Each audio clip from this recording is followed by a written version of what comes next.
I am. I just sent a request to share. I'm gonna do it from a Okay. different. Don't want to Okay. think, yeah, because, yeah, You think it's streaming there? and I'll check when I get on.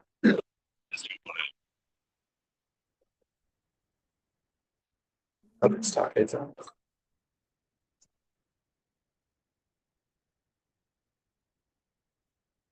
That's working. Mhm. Technology is always, the live stream is always the truth. Yeah. You know? I'm like, it shows you moving. You're already up. Yeah, Oh, anyway. no,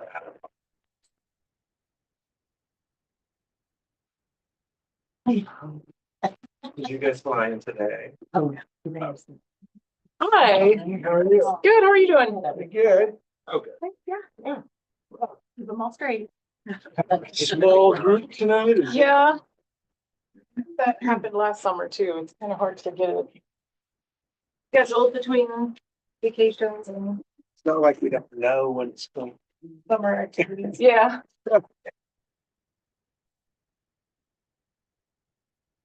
On another committee and one of the members is a school teacher. He can't make any summer. I Oh, really? guess he takes the whole summer off and goes and does stuff. Goes and like travels the world. I guess. Yeah. Yeah. Shoot, I probably would too. When I started working for the school district, people would ask me Oh, like you my get friends summers and off? stuff, oh, you get summers off? Like, definitely not. There you go. Busiest part of the year.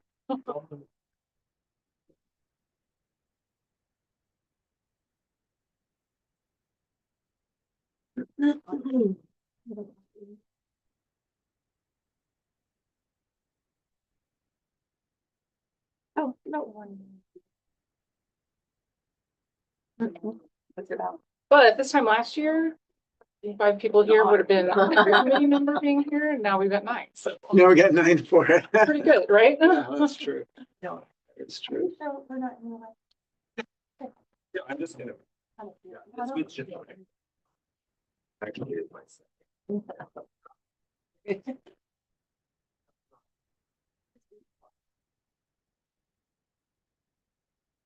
Well, you guys got $1.8 billion to play with. Me too.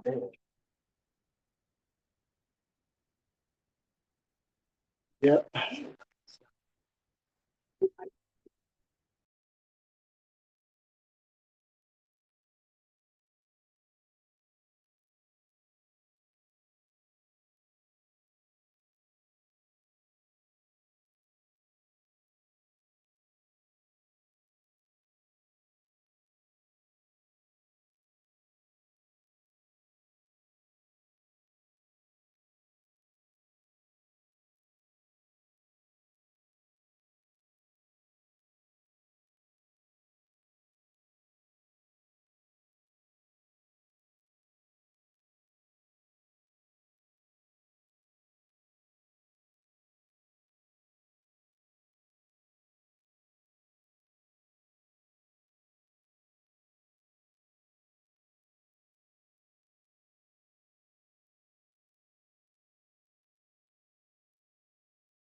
If you're watching on the streaming, we will be starting in just a couple minutes.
Okay, we're live on the streaming and ready to go. Great, fantastic.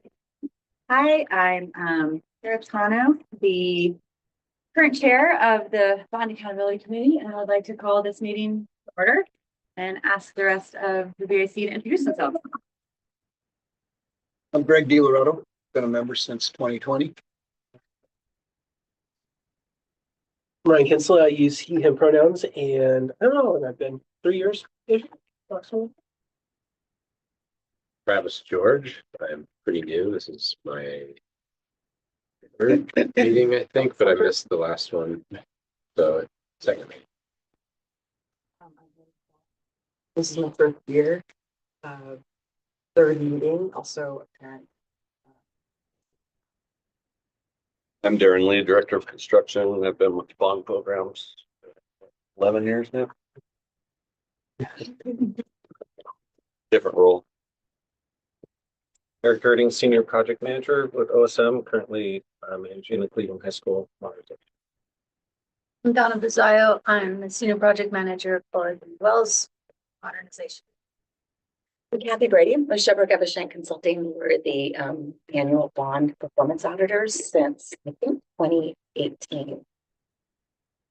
And Lou with Shepherd Evesham Consulting as well. Performance auditors since 2015. Steve Everest, a Senior Project Manager on the Jefferson. And I'm Stormy Jenks, the Senior Director of OSM. And our first order of business is the public comment, but as of 5 p.m. there was no public comment.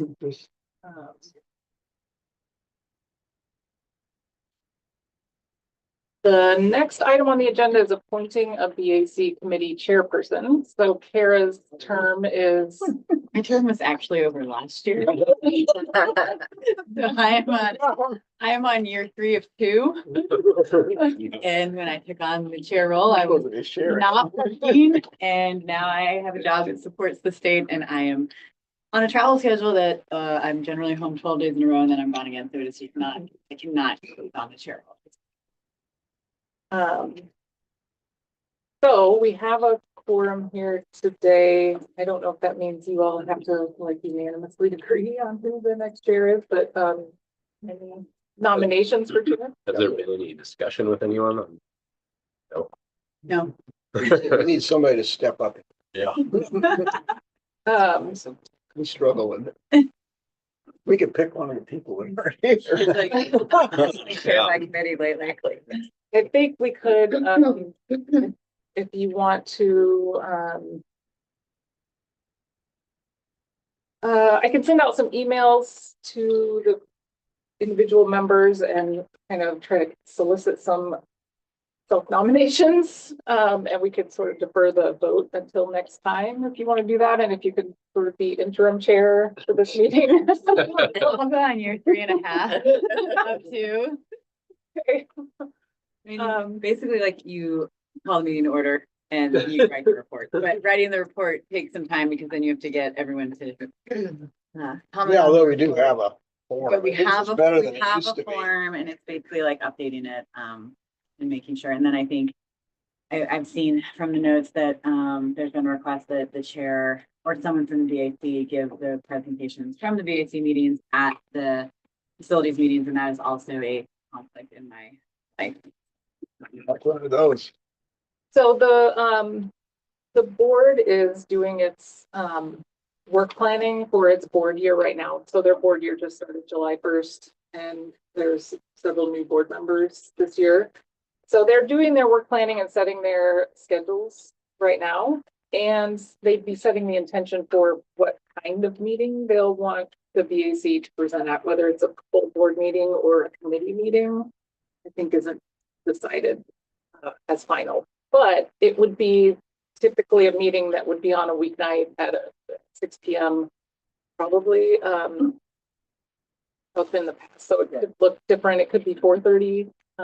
In the 4:30 was the challenge that I kept running into. Yeah, so it kind of varies, especially if it's the committee meetings. If it's the regular board meetings, they're really predictable, but committee meetings might be like before a regular board meeting or on a totally different day at 6 p.m. So maybe certainly by the next meeting, we'll have that schedule available so that if anybody willing to, step up to be the chair of the BAC would know a little bit more about what the board is expecting for presentations. Is in October, I think October 22nd.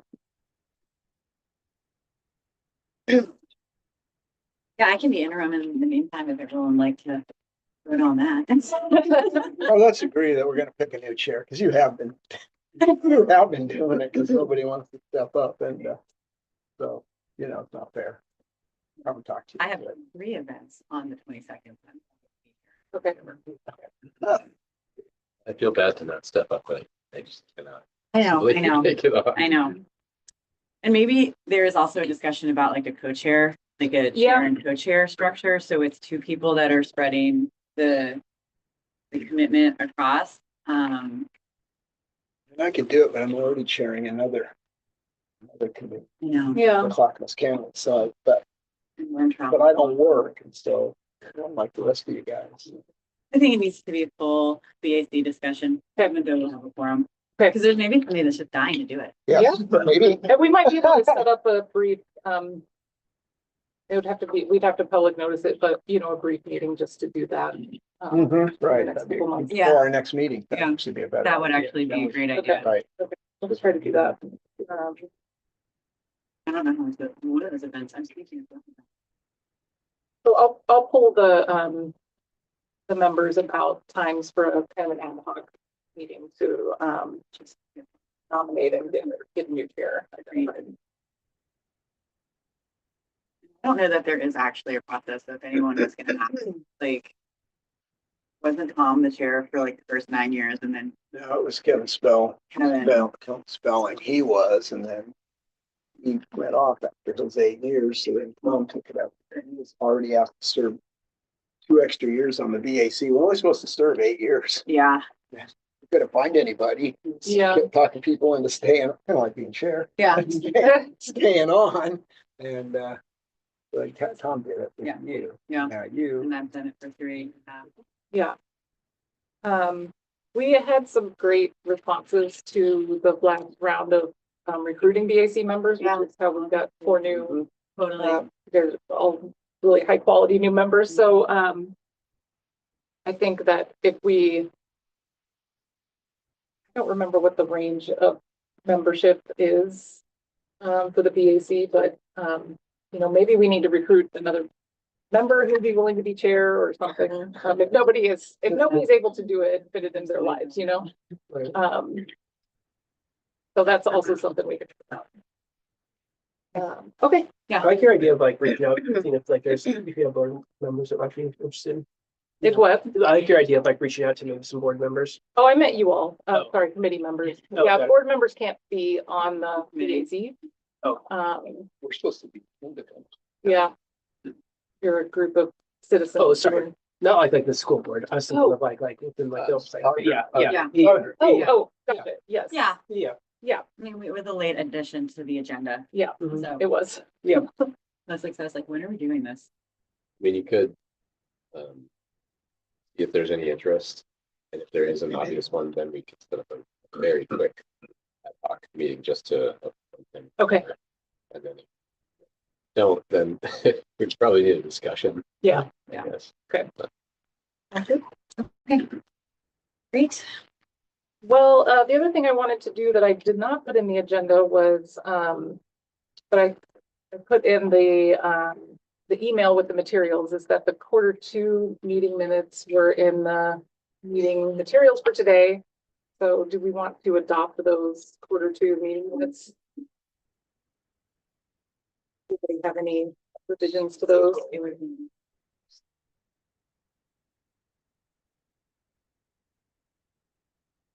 We've actually moved to the minutes.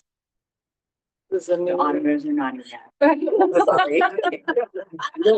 don't need to by Robert's You should rules. like a Robert's rules. You don't need to adopt, you don't need to vote on minutes by Robert's rules. Oh. Only, yeah, I mean, I guess the school board doesn't. yeah, you don't need to, but I want the other group where the mayor insists on. Okay. If we're all okay with them, then they're done. Great. All right.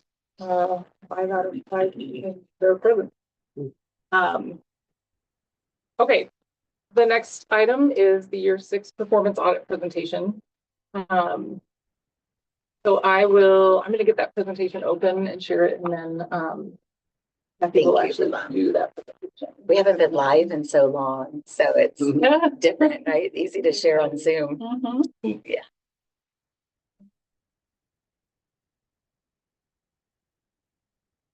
Your 6 BAC presentation, right?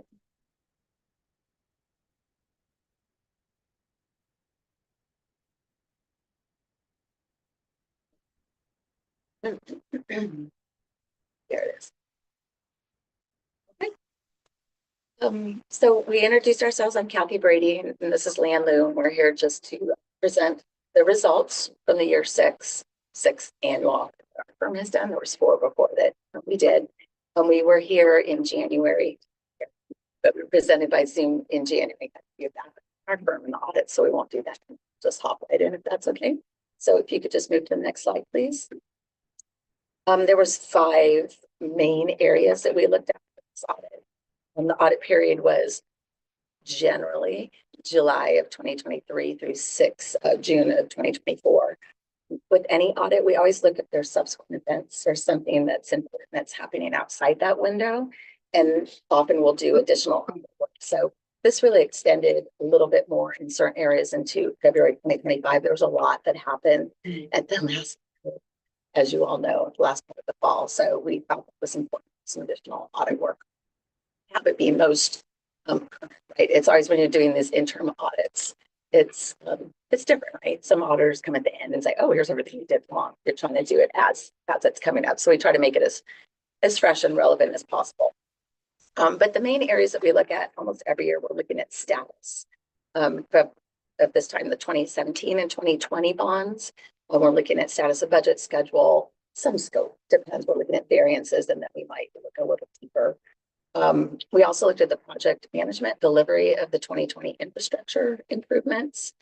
Another area was bond program staffing, bond oversight, and we always follow up on prior audit recommendations. It's the standards that we follow that we have to just kind of maintain that going on, which can be difficult when every year we're here and then the next year we start again saying, hey, what have you done in the last few months? So, our final report was issued in June 2025. And I think that's about it. We have a lot to cover. We'll try to get through it quickly so you're not here too long. And I'll turn over to Leanne for the first full section so you don't have to hear me drone on, and then I'll get the last 3 and mark it down. Thank you. So in the first report section, we discussed progress for the 2017 bond project. This is a step that we perform every audit cycle, and we wanted to see if there's any significant variances with budget, schedule, or key scope. It is not meant to be a in-depth analysis of the root cause, but we do look at underlying information in greater depth if the circumstances warrant it. So overall, for the 2017 bond, PPS is nearing completion of its pledged work for McDaniel, Lincoln, and Kellogg, and most of the health and safety projects on multiple school sites. For Lincoln specifically, PPS expects about more than actually 16.9 million in savings. But as of the time when we finished this year's audit, no decision has yet been made as to how those savings would be applied to other bond areas.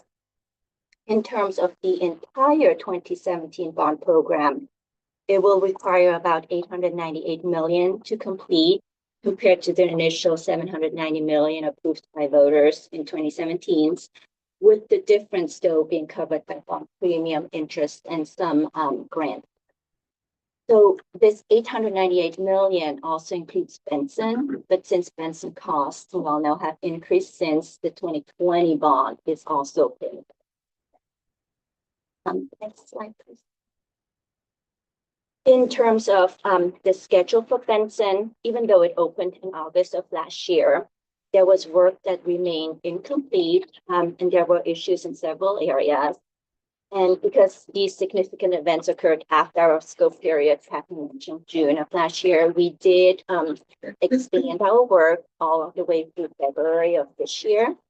And not to really identify a root cause or analysis per se, but it's really to just perform some additional audit work for this objective. And so we found that while some of the work at Benson was not complete, involved damage from the flood caused by pump failure right before the school opened that impacted the main gym, locker room, and other ancillary rooms. There were also outstanding issues related to boilers, elevators, fire alarms, and security systems, among other elements. And then there were also some other schedule and scope issues that actually started in 2023, about midway through construction, caused by some scheduled activities taking longer than planned, some unforeseen conditions, but also some design, coordination, and constructability misses. There were also some disagreements between PPS and its general contractor regarding the cost of some of the unfinished work, as well as interpretations of contract provisions. So to mitigate the risk, we found that OSM employed typical industry follow project management techniques based on the project files that we reviewed, including raising concerns on and perceived non-compliance issues with the architect and the contractor. So when we wrapped up the audit earlier this year, it was anticipated that the cost would continue to grow for Benson, but there would be bond contingency available to help pay for those extra costs. We made 5 recommendations for this area. The first one, and they're on the slide, I think it's really small, was really to perform a postmortem on Lincoln and Benson before the next set of modernization projects enter construction to apply the lessons learned. We also recommended that PPS clarify contract terms, such as defining what constitutes non-compliance and how it will be measured. Set expectations with contractors early during contract negotiations or before the start of construction, and also to complete and discuss contractor evaluations with their general contractors after project completion. And then lastly, we recommended PPS to formalize plans to reallocate program savings, such as the almost $17 million from Lincoln to other bond areas. So the next report section is similar, but discusses overall status for the 2020 bond program, which had similar areas as the 2017 bond, but also added new categories related to curriculum and technology and a Center for Black Student Excellence. We found that the 2020 bond program and projects were generally on budget with planned funding, but several areas experienced delays or higher than expected future project costs, increasing the risks that the projects may not be completed as planned. When looking at the 2020 status, we also found significant events that occurred after our scope period ended, so we conducted again additional efforts into February of this year. So for instance, for Jefferson's, we found that changing design requirements significantly impacted cost and schedule, with estimates growing from $366 million to $491 million as of December of last year. At that time, project schedules also showed that the school opening date was delayed from summer of next year to 2028 because of all the redesign work. Likewise, project estimates from the general contractor and PPS's third-party cost estimator for both Cleveland and Ida B. Wells were also higher than expected when the 2020 bond passed. And then like Jefferson also schedules for both Cleveland and Ida showed delayed school openings as well. So in response to those challenges, PPS paused those 3 high school projects to conduct cost reduction studies and set target values requiring approximately $100 million in reductions for each school. And so while cost reduction is typically a good thing, right, for a project, the $100 million reduction target seems unlikely to be met without significant changes in project scope. So at the end of our audit, proposed cost reduction estimates that came in from the project team were well off that target number of 100 million already. So also, the timing of the cost reduction exercises, pausing the work, redesigning, increases the risk that of further delays in school opening. There's also increased risks that there may be additional costs from the delays, such as higher construction costs that seem to continue to rise every year already, and then the impact of tariffs.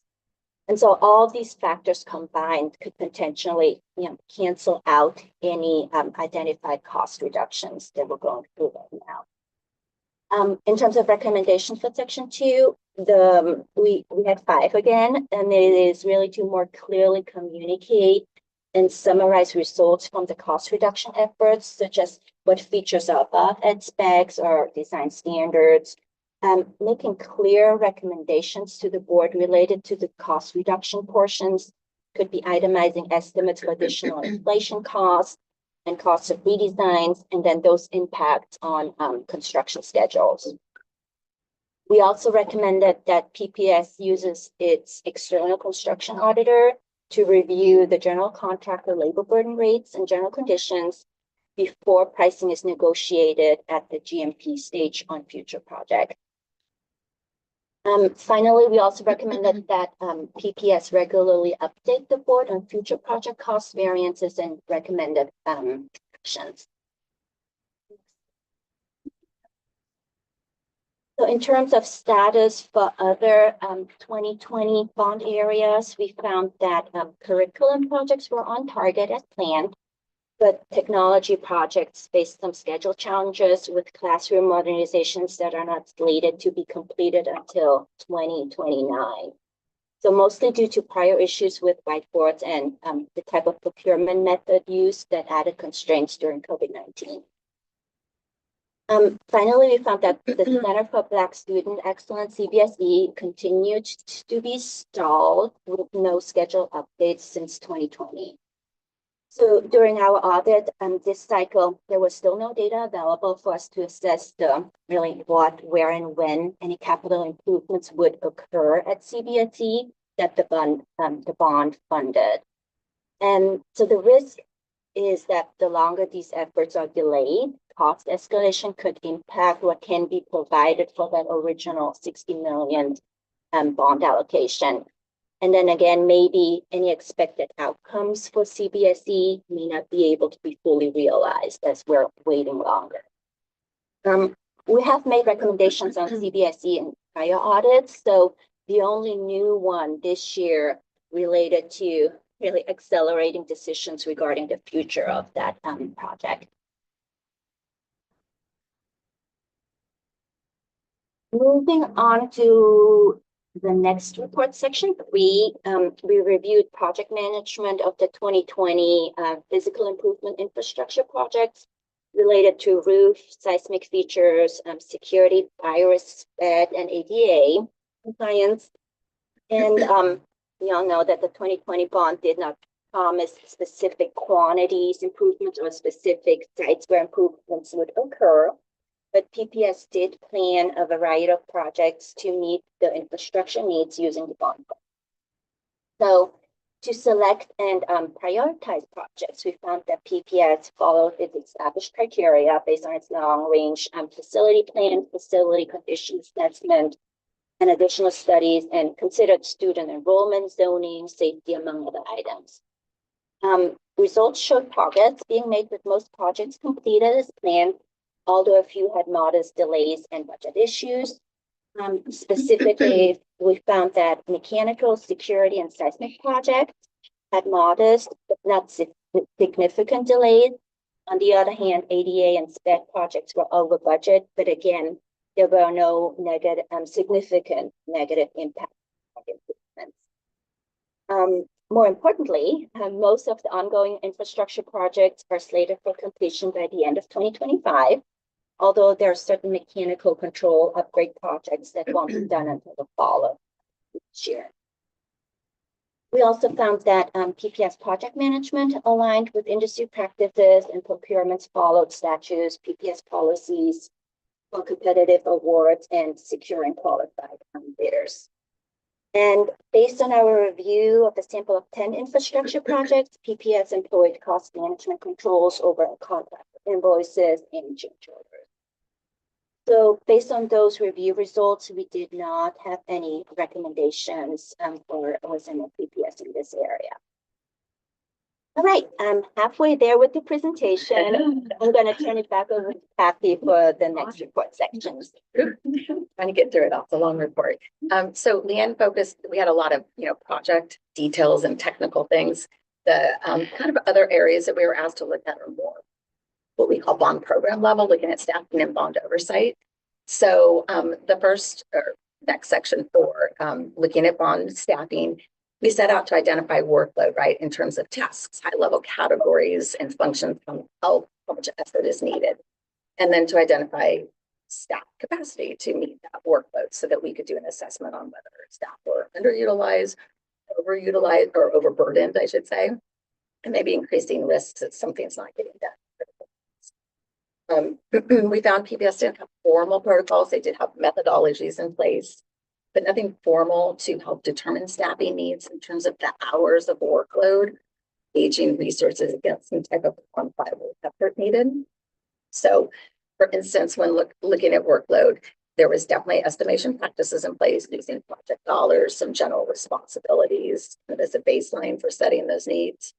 For individual projects, OSM track tasks needed to complete a project and people assigned to those projects, but that tracking didn't estimate like the duration in terms of effort or hours to say this is how much workload is needed.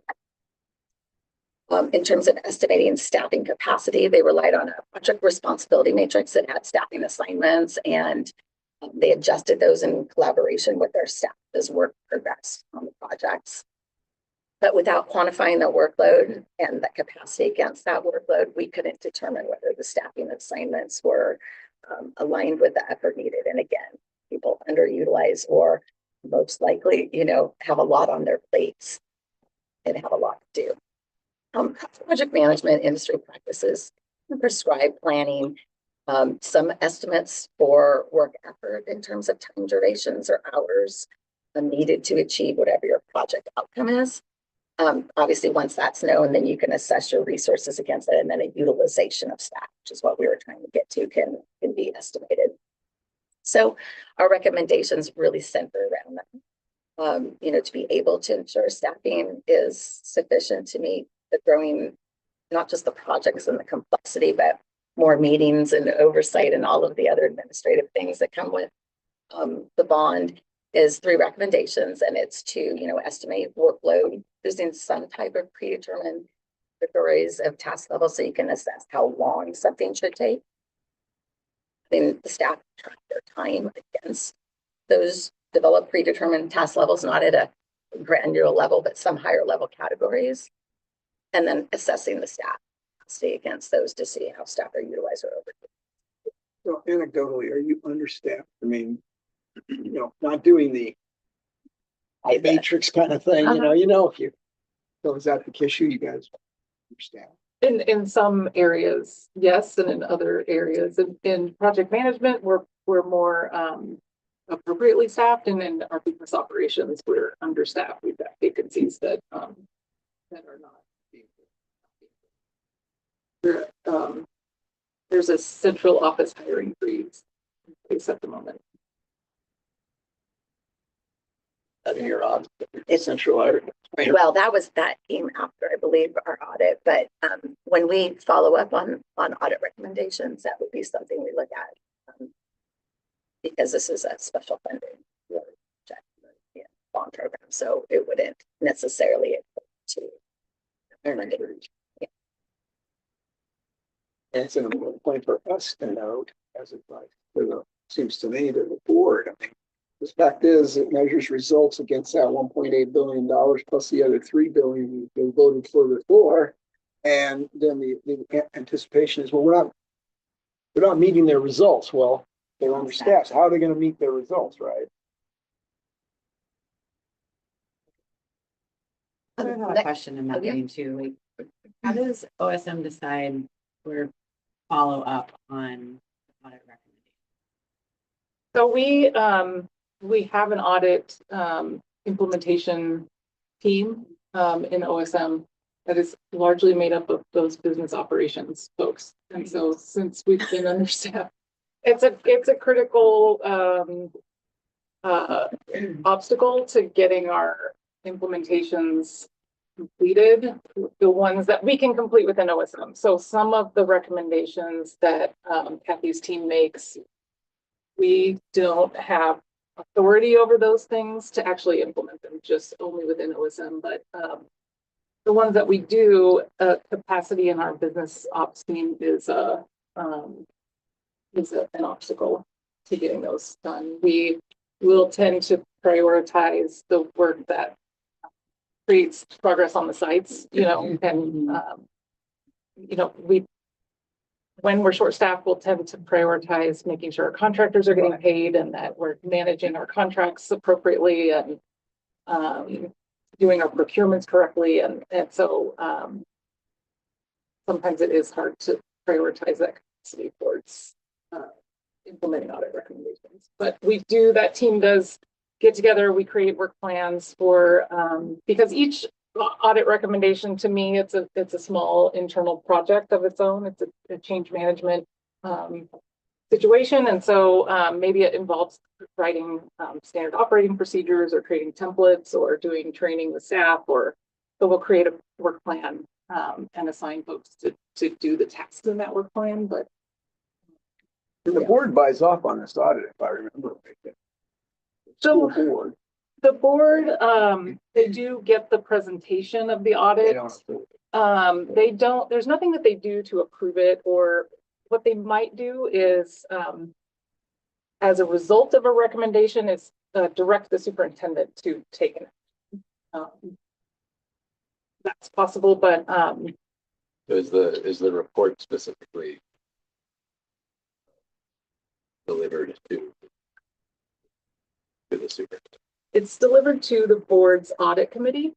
And it's within the audit committee's charter to kind of review the report and its recommendations. And then, they would take that and give direction to the superintendent and staff in certain ways on it. I have a question on some of the recommendations, and maybe recommendation that's not in here that back on page 3, I think.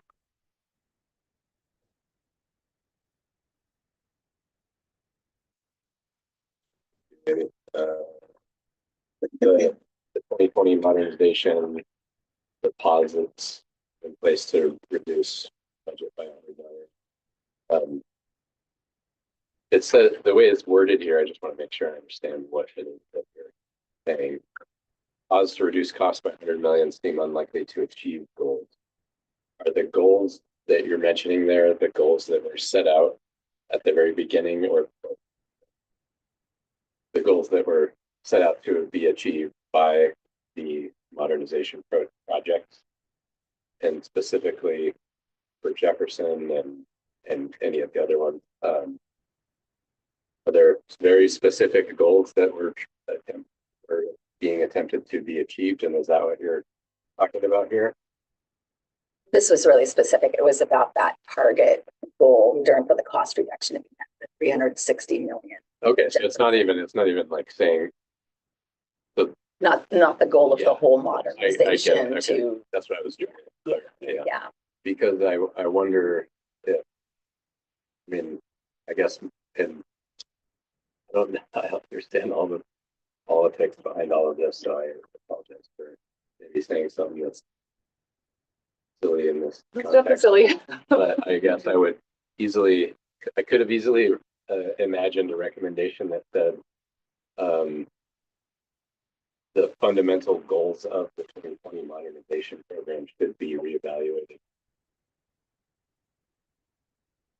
So, like, whatever was being attempted to be achieved by a modernization project, and if it costs 366 million, if now it is going to cost 490 million or whatever the number is, then the actual underlying purpose of the project should be reevaluated, not just how do we cut costs and still continue to meet all of the same exact goals. The school board tried to do that. When they were putting the bond together, they said, we're not gonna do wood structures anymore. We're not gonna do as much wood structures but we're still gonna build a 1,700 student, school. That's mostly what I'm getting Yeah, at. that, I mean, they did, Is the size of the school. yeah, well, good luck with that. They're gonna because commit to the routes that are different than Beaverton's. Yeah, and they, Well, I mean, so that conversation about the size of schools came up from the staff, way back before, and when Marina was here, your predecessor. And they got told in no uncertain terms that we're building schools for 1,700 kids. right, and I've gotten the message that that's the That's like, assumption in the plan, but I guess I wondered how your audit could potentially touch on that, or if it's just kind of like not the area of that you guys want to make with the audit. Like, Yeah, in your it recommendation. certainly could be something. It's a great push-up. It's a great recommendation. When you're doing the annual audit, to make that recommendation, they've already stopped a really forward-moving train with Jefferson several times, increasing costs. And that goal of getting a school completed is getting pushed out.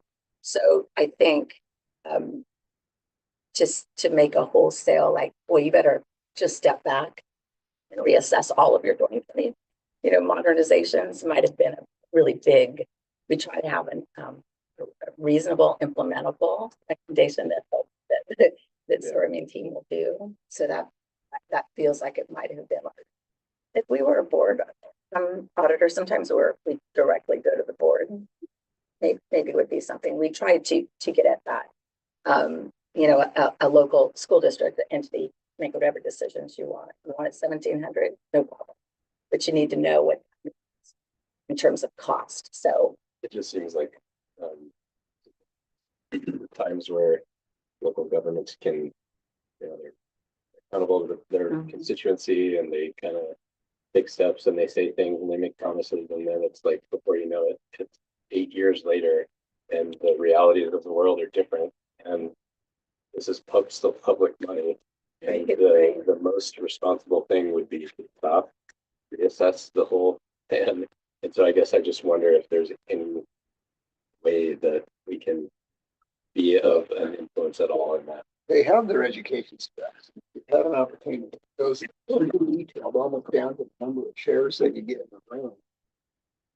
The fact is, those education specs weren't as big as what was being proposed to Jefferson, if you look at it.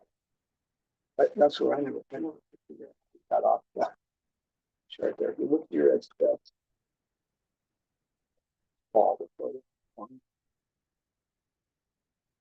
you would, that's where you actually would look at the scope of the work, because it define how many rooms you get in the school and how many,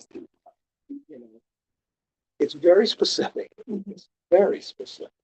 No, I will say too, that was the initial sort of what the board wanted for cost was, let's save $100 million.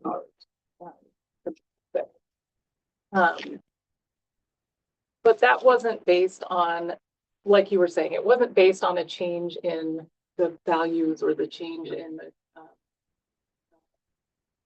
what they really wanted these schools to be in the end. And so as the audit period ended, but we kept working on the cost reduction phase. So they did pause, and staff went to the board on multiple board meetings after the end of the audit period and presented kind of options for reducing costs. And the board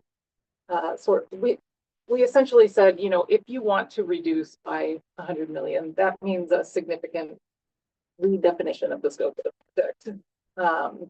Is that something you're interested in?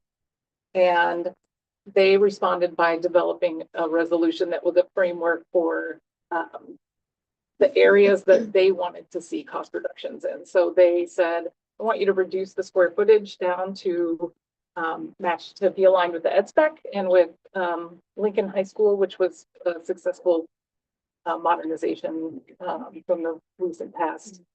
And they wanted us to look at options for structural benefits and costs associated with sustainability and resilience measures that we were thinking about. But they were not interested in looking at all electric alternatives. They were not interested in reducing capacity. So there were things that they really were not interested in changing as far as the scope goes, and other things that they wanted us to look at. And so we did do that and come to some conclusions about the ranges that we could save by doing that. And it was not $100 million. And they came to understand what the realistic magnitude of savings is compared to what they're interested in looking at as far as scope changes. We could flag it as much as we wanted to. Like Yeah, we they're, did. yeah, we did. We Like, did. They're aware of it. They know how we the BAC feels about it. And the budget that was put in the bond measure was based on the higher number. Basically no cuts, but if they had cuts, they were gonna take that extra money and use it. Right. That was kind of the idea, but at the end of the day, got 3 schools that are now 450.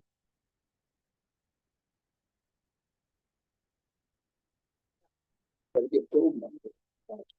I have to ask one more question because I'm going back to your recommendation now on section 1, and it aligns with this business operations. I think a postmortem of Benson and Lincoln are fantastic ideas. What went well, what didn't. So they're 2 very different projects.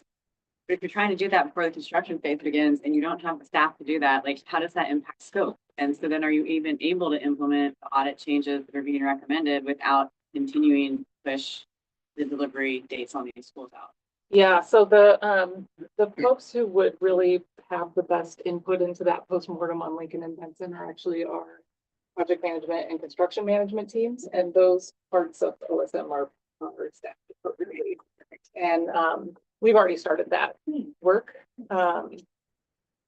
We are in a claims process on Benson, and so some of that kind of postmortem work on Benson would be privileged right now, so it won't be kind of shared publicly until that process is over. But we are implementing those ideas into our projects already. So going back to the cost reduction. So where did we land in terms of? We're actually going to be sharing in the modernization updates, kind of a summary of the outputs of that cost reduction study phase, and we'll show the ranges for the savings on each project. Is that kind of what you're asking about? Okay. Yeah, we'll get to that in the next agenda. Well, and this is kind of a good segue. I think you go to slide 8. The next section's on oversight. Right? It's on just board oversight. I'm going to try to say the acronym, the SFIOC, the Old Facilities Committee, and the BAC. So we looked at the overarching framework. We looked at roles and activities, the nature of the oversight provided, discussions and meetings, which can take some time. So looking at the overall framework, the structure aligns with others we reviewed. There's a board, there's often a citizens led committee that has some technical expertise, then often some board committee as well. But we found that the roles and responsibilities of the SFIOC were unclear. There wasn't a charter or operating protocols or sort of expectations that would describe their role and how that differed from the board itself. We did find generally from all of the oversight bodies that members engaged in important discussions. You're having some of them here tonight. And so did the board, and so did the SFIOC, surrounding a variety of critical topics, especially near the last part of last year. I don't even know what year we're in anymore, July 2025. Yes, last year and the beginning of this year. But we did find that some bond data was not provided to the board and the BAC. The board did not directly receive your BAC quarterly reports. They believe went through the SFIOC, and maybe one of them didn't get there. And then neither the board nor the BAC received our reports. They used to. There's just sort of a lull that wasn't happening.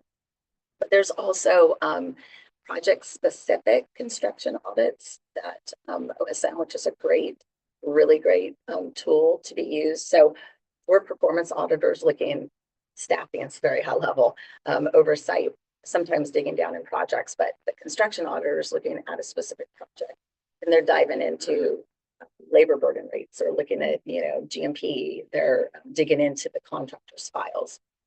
So sometimes as that's going on, there could be confidential information, but we are performance auditors and believe that for transparency and accountability, that could be something that's brought to you, especially with your technical expertise. In terms of providing information to the board, is ultimately responsible for the oversight. SFIOC engaged in lots of active discussions on bond activities. That wasn't always regularly updated to the board. There's sections where their committees do reports and some were, but it wasn't we looked for 2 or 3 years. And there just wasn't on a regular basis all of the things that are going on with this bond. Likewise, we found that PBS staff provides a lot of information to the board. They're not technical experts like you are. So we just thought some slight enhancements. It's not something negative or a weakness, but we thought an enhancement.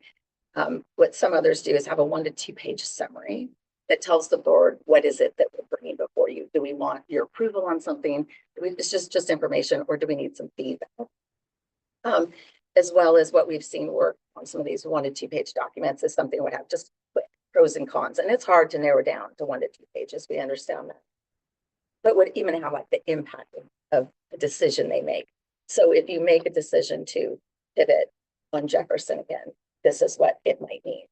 It will be delayed. It will cost more, just so they understand that and they can still make those decisions. One of the other sort of global areas, and it sort of touches upon what Stormy's talking about, but because there are bond areas outside of OSM's control, is not fair that they can't respond to technology. They can't be responsible for CBSE. Once they get a capital project, right, they can take it, but technology. So what some others use is, and what we recommend, is maybe benefit from a project management office. So that's sort of outside of the deliverer of a capital program. And they can sort of support things. They can arrange the meetings because there's always a linkage with the citizen oversight. I think Stormy called it the business services people.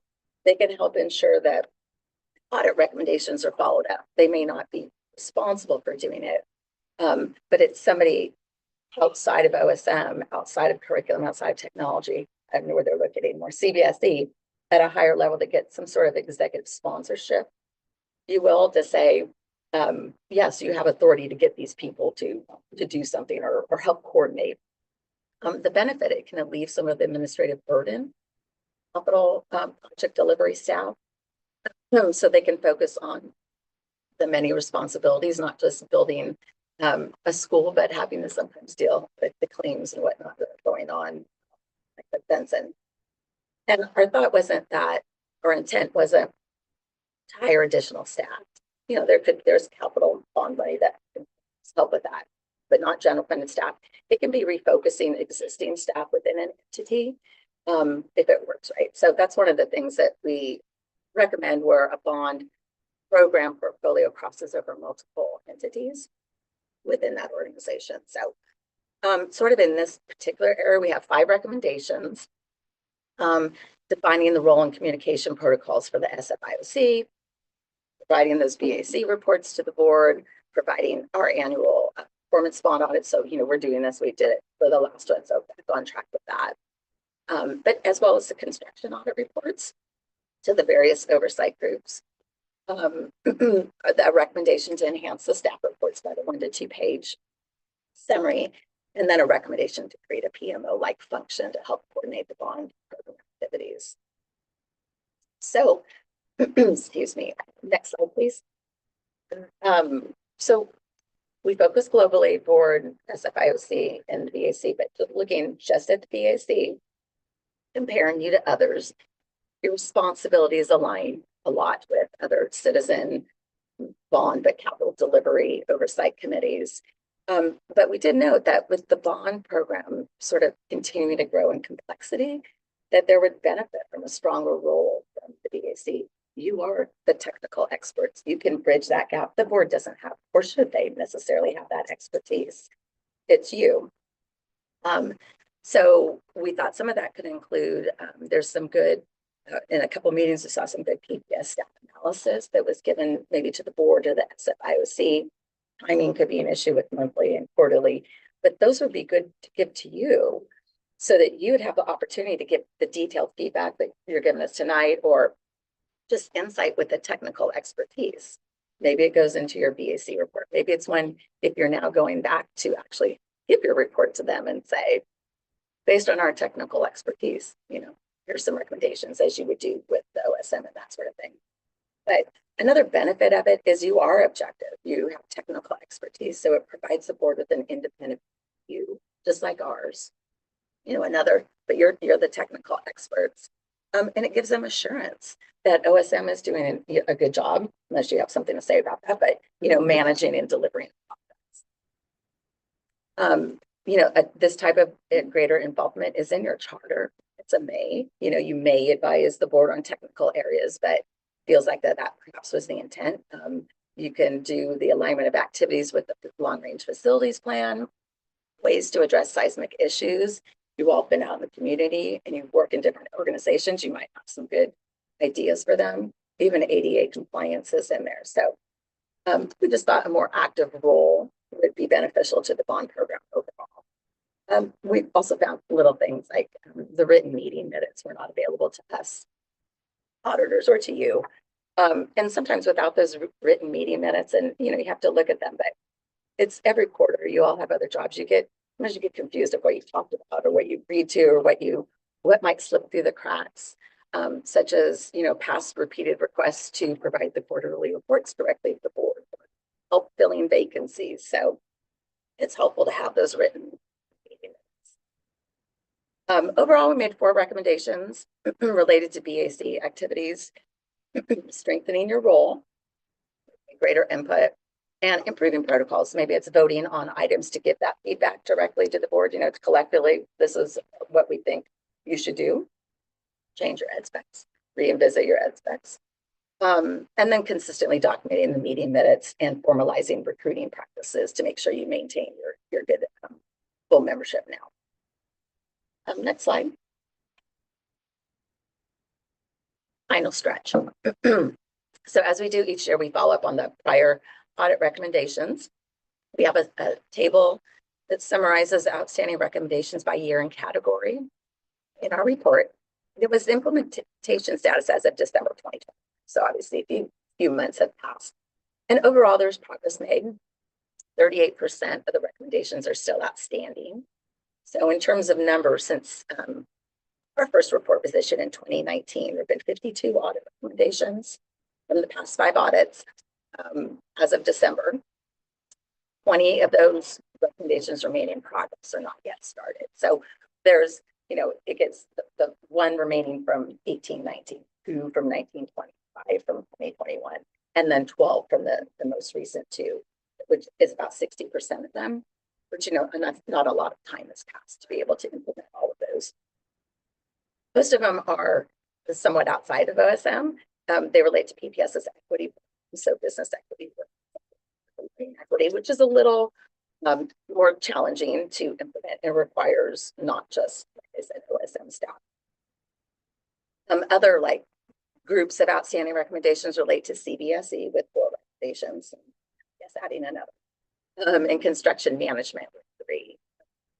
So we know that they can take longer to implement, but the risk is you don't get the impact of the intended benefit and the demonstration of accountability. But OSM and PPS are working on that. So really, several of the outstanding recommendations span several PPS entities. So our 1 recommendation is to have executive leadership take a more active role in overseeing the implementation of audit recommendations and setting priorities, such as, like Stormy is saying, when staff is stretched thin, if there's something that's important or more important, and then holding staff. Okay, next slide. With that final recommendation, that concludes our presentation. We'll turn it back over. Happy to answer any questions. I have a question Mhm. following up on the recommendation to create a PMO to coordinate. Can you give a little bit more on what you I'm sorry, I didn't hear that. The acoustics in here. create a PMO to coordinate Oh, yeah. activities? Uh-huh. That's at PPS? Yeah. And Yeah. that, can you maybe compare that recommendation vision to how it how can it currently work? Well, that's, Stormy can maybe add to that as well, but right now OSM is sort of the hub and responsible for most of the bond. So they run these BAC meetings, they respond to the board, they do the administrative things, they work audit, they follow up on prior audit recommendations in terms of technology and curriculum and CBSE. And so they're either pushing across their peers to say, hey, what are you doing? I'm responsible for the audit recommendations, what are you doing to do something? Or maybe it's pushing up in some instances. So a PMO function is organizationally usually outside of the functional entities. So it's trying to like on an org chart, it's really coming off of maybe a superintendent's office, or the org chart keeps changing a little bit. It's over, it's a coordinated, facilitated sort of office that knows everything there is to know about the bond program and requirements, and it would know, not know ed specs to the nth degree, but knows of them, so they can respond to questions, they can deal with stakeholders, they can arrange these meetings. So some of it's just administrative to take that burden off of OSM. So in other places where we've seen that work, they're not implementing it, but they're facilitating, coordinating, and responding to audits and stakeholders, and can speak to the overall bond. Versus having to take, it's mostly OSM staff, but it would even be technology sort of thing too. Okay, thank you. This question for you. Is the overall capital programs at PPS encompassed entirely by OSM, or is There is capital funding that is not bond funding. Yeah. It's much smaller in size and scope than OSM's funding. In that group, I think they just renamed it, but it was our FAM group, Facilities and Asset Management, that does the construction for the non-bond funding. You get it. When Dan left, this group now reports to higher level than Dan was. That is true, yes. There was a new position defined, senior chief of operations, and the person put into that position, his name is John Franco, and OSM now reports directly to that senior chief level. And there is now a chief of operations that also reports to John Franco, but OSM no longer reports through the chief of operations. And it's actually chief of integrated operations and technology or something. So we don't have a chief technology officer and a chief operations officer any longer. We have one chief of operations and technology that reports to the senior chief.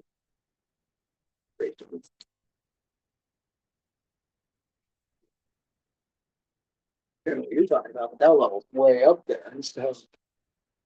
I guess I was, What do they really do? I was sort of getting at, like, is the reason that I assume the reason that OSM became a thing is because they endorsed so many of them.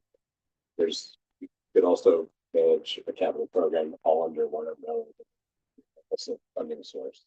Right. So I was just trying to get at. Yeah, I mean, what is it per year in FAM, like $2 million or something? Yeah, that they have for $1 capital? million, your budget is spent for So the everything is pretty much everything is under that's paid for with bond. Yeah. We help when you can. If it's But we maintain sort of the processes, the e-builder processes, and kind of the controlling contracts and things that, and Sam also uses those. So we're really these functions that Kathy's talking about in this recommendation, we really do within OSM for the most part already. And so, part of the report is the staff response to the recommendations. And so this is one that we did not concur with, but I think that there are ideas there that we can incorporate into OSM. And for 2025 bond, we're developing a execution plan for that. And so I think there are ideas for how we could use program management consultants or employees in OSM on our business operations side to kind of be that PMO function within OSM, but it does not seem feasible right now to implement a new PMO office within this org structure. I am encouraged by the notion that the BAC will get back into the role that at least was when I started on them. And I felt the last, but we've had so many school board members since this thing started that most of them don't even know we exist, right? And meeting over quarterly. I mean, if you look at our original charter, it said we reported to the school board. I think it still remains say that in the bond covenant that when they sell their bonds. School board several times later decided, no, you're going to report to the subgroup of the school board, not even the whole school board. And then we have a lot of new board members who don't even know who we are. And that was evident when they were going through what happened last fall while we were trying to figure out what they were going to do. That we had no role to play. So, which is fine. I mean, you guys are all busy. We're all busy. So if they don't need us, they don't need us. That's fine. We need to say we got to be here. But the fact is, this notion, assuming of reporting to the board is important. If we're going to play any role, they know who we are and why we actually exist.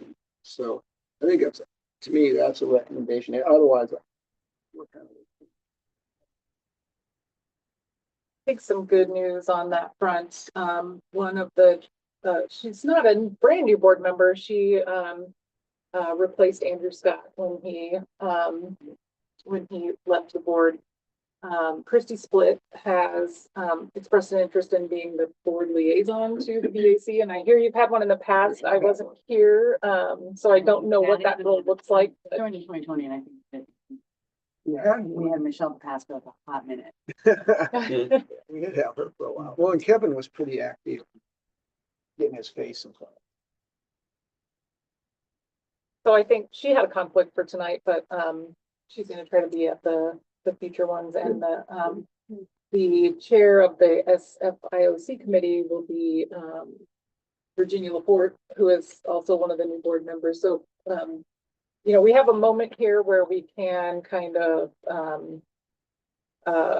educate these new board members on what the BAC's function is and how it interacts with the board historically, and times when it was working well, what did it look like, and what can we do to implement some of these audit recommendations for a better. I think also, it could be a frequency issue, but also timing issue, where we are kind of from the technical and market awareness perspective. So, for example, at project procurement, just thinking about how our people structure, it seems like there's some interesting, it's some very specific input at places where Yeah, I was gonna say, I agree with what you said. It would be, I think there is value to be added to the process, but in the end, I think if the board has relegated the BAC to a lesser impactful group, I mean, it's up to them to reinstate it and have it be. So it's kind of a matter of if they want that input.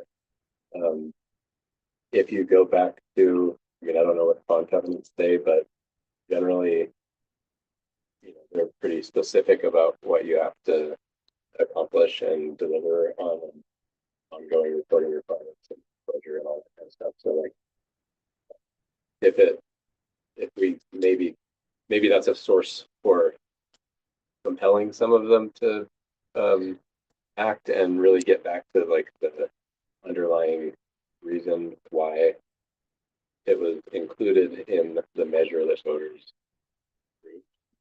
There would be a citizen oversight committee. Because I agree. I mean, if nobody's going to listen to and see what the court says and kind of. And we do, you're right, we do have an issue with timing. I mean, meeting only quarterly is a problem when these things need to be decided. Now, we aren't really involved in selection of consultants and stuff. We're way up here at this big level. But even at that, we didn't meet often enough last fall really to. Could have met more often, yes, but we didn't, and so we were limited. So that's something we have to think about too. Ability to meet. Meeting. Yeah, So well- all the instructors have to be leveraged too. Yeah. Also like to point out that we are way over. Yeah, we are. schedule. Yeah. I go to bed at like 15, so you guys are powering through. Also, for whatever it's worth, quickly, at the quarter point when we did implement a portfolio office, it accomplished some, not bond related, but just more like project program coordination and processing and stuff. And it kind of has since all the tasks that the members of that office have gone kind of like melted back into To the- Uh-huh. It's cyclical. Yeah, so it happened with us. We did have a program, deputy program. That helped us, a lot of the bond. So it gets spread out to all the. Yeah. Anything else for Kathy? Reading our report. It clearly picked up on that when you wrote about the process. They only had them for like 17 reports. Yeah. All right, so we will move on to our bond administration report here. This is the slide that we show about the business equity data constraints during every meeting. Our 2012 bond program is 99.9% spent. We have identified a couple of follow-up projects at Grant that we are working on this summer, and we're aiming to use the rest of those funds on compensable projects so that we can close out the 2012 bond program at the end of this fiscal year we're in right now, which would be the end of June of 2026. For our 2017 program, we are 91% spent. Just noting on here that Benson High School is split funded between 2017 and 2020. The information shown here reflects the 2017 funding, but other funding, which is grants. The Lincoln modernization is forecasting about $6.3 million will return to the program as contingency. We have identified and funded new health and safety projects over the past few months, 10 new asbestos projects, some fire sprinkler work, radon mitigation work, 5 roof projects, the board originally had directed that the health and safety program would be $150 million of the 2017 bond. And then in the PAT contract, the teacher's contract in 2023, that contract committed to adding another $10 million more in bond health and safety investments, bringing the total for the program to $160 million. And our program contingency is really a program level risk management tool. And once the the identified scope of the bond programs is complete, without spending that contingency, then we will allocate it to additional project scope that is bond compensable. And the Benson team right now is managing some claims processes. So those, we don't know the amount of the risks associated with Benson that we would need to allocate contingency funds for to close that project out.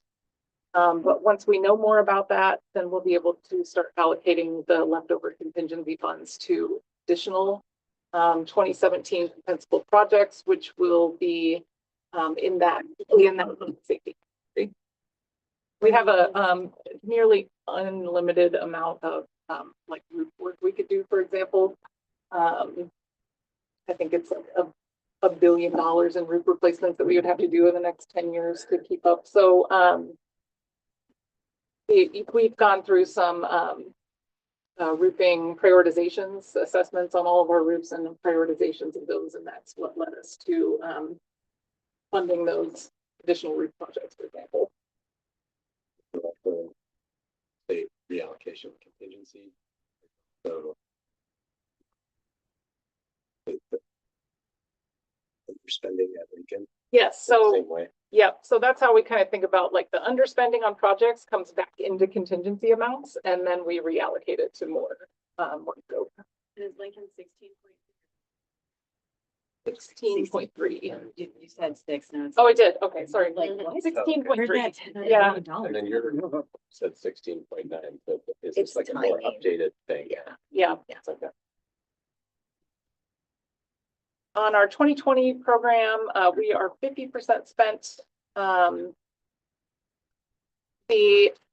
The numbers here look a little strange because the Jefferson High School modernization is showing an overage amount of $97.8 million. So that amount will be funded by the 2025 bond. So once we get all of the reporting infrastructure created for the 2025 bond program, it'll look like Benson, where we're showing it on both of the screens. Yeah. So we are not over on our 2020 program the way that this is showing right now. So by the next EAC meeting, we'll have that 2025 bond report. Yeah, there was on the question. The current actuals to date of 21 million and an additional 23 million of encumbered, right?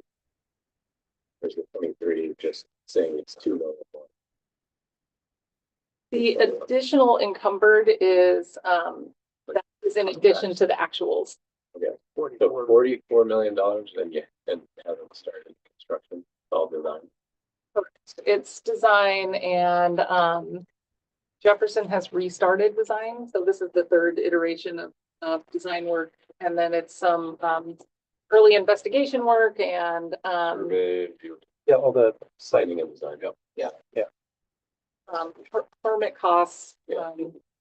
major project group contract with the city. And is the, does that mean that there's a design contract separate and that's the additional encumbered? The rest of that? But you had it, didn't you have CMGC with somebody and did you get rid of it? Is it Jefferson? That was Jefferson. Yep. But guess you had a termination piece. Could. You have a CMGC, you don't have a new one yet, though, right? Yeah, This close. new CMGC. Yeah. Like a new RFP went out. Yes. Yeah. Is Anderson precluded from that? Okay. They were not barred from competing it. No, They knew they would. did not. They did not respond They didn't. to the RFP. Yeah, are you able to share who responded? It's on the website. It's on the website. Yeah. Yeah. Yeah, Notice Cole, of intent, no. Somebody put. Cole Kaufman. I wasn't, it was in the paper. Okay. I think it was in the paper. And that, I think so. but the design is separate. And is this the rest of the contract with the additional one?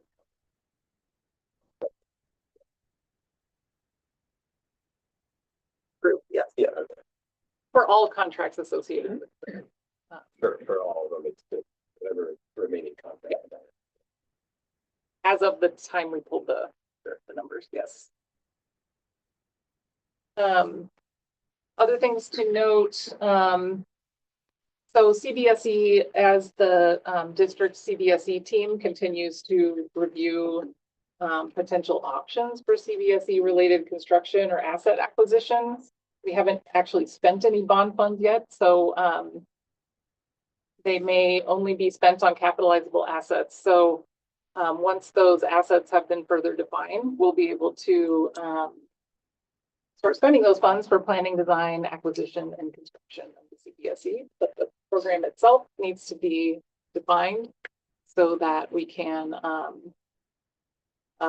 choose a path forward on that capital construction. So what OSM does is we help the CPSE team and the decision makers understand feasibility and the schedule and the cost associated with different options, like purchasing a building that already exists, or building a new facility on a property we already own, or purchasing a property and renovating or adding on to the existing building. 45 million, you could have got big pink. I know. That's 60 million available. You've got 60 million available. You'd have 15 left over. Was any thought given, since based on the statistics we got out of Portland State, Jefferson's never going to be at 1,700 kids. Was any thought ever given to co-locating, carving out part of that for the PSBE? I think that was proposed some years ago, but the board actually passed a resolution that said that unrelated programs will not be located within Jefferson. Said they're going to redraw the lines so that Still not going to get 17 million. I know. How much outreach, engagement, programming work has it ever done? That is, that's a good question that I don't have the answer to. Seems like it would have a big impact on how. Yeah, the outreach and community engagement that's been done so far for the CPSE is around work the CPSE would do and what how it would serve students and what kinds of outcomes it would be going for.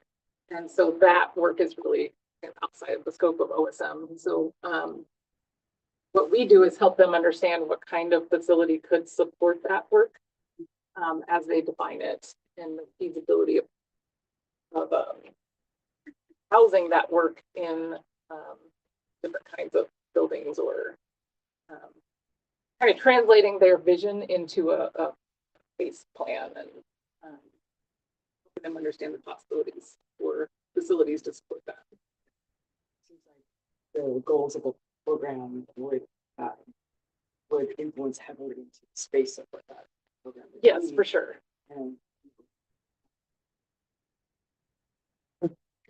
Yeah, I know that there has been a significant amount of community engagement on that, but OSM hasn't been really a part of that, developing the vision and the sort of goals for the CPSE as a program.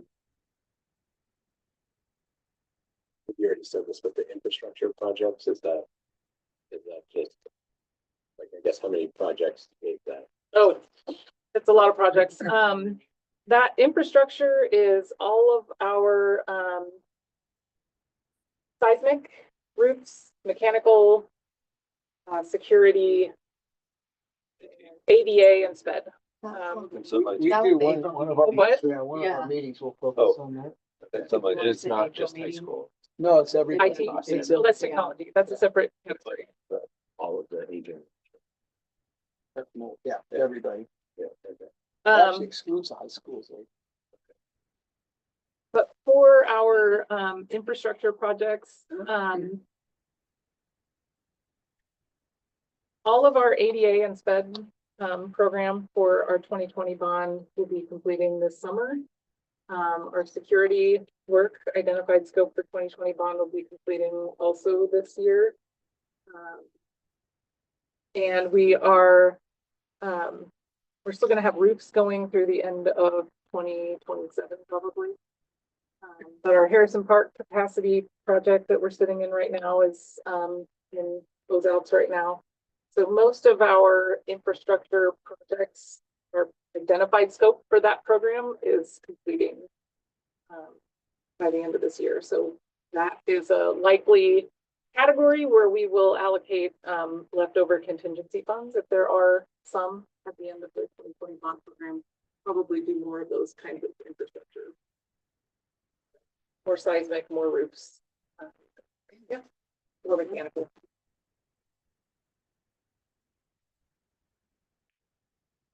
All right, let's go to our modernization projects. These are some definitions on our statuses so that when you're going back through these, you can with the reports. But just to start with Benson, Benson is it's in the closeout phase right now. The contractor is still working in the building, completing punch lists. We reached substantial completion in May, and final completion is happening soon. We are in the process of claims. We do know that there are claims on both sides. So Anderson has claims against us. We have claims against Anderson. We are hopeful that we can resolve the bulk of those claims by the end of this year. And we're going through the contractual processes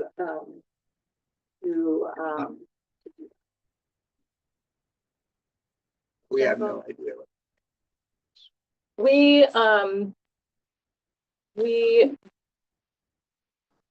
have an idea of what they think the magnitude is. We have significant counterclaims. So we don't have any idea really what the magnitude of it is going to be in the end. Both got everything you want. Is there a delta of $10 million or something? Not really yet.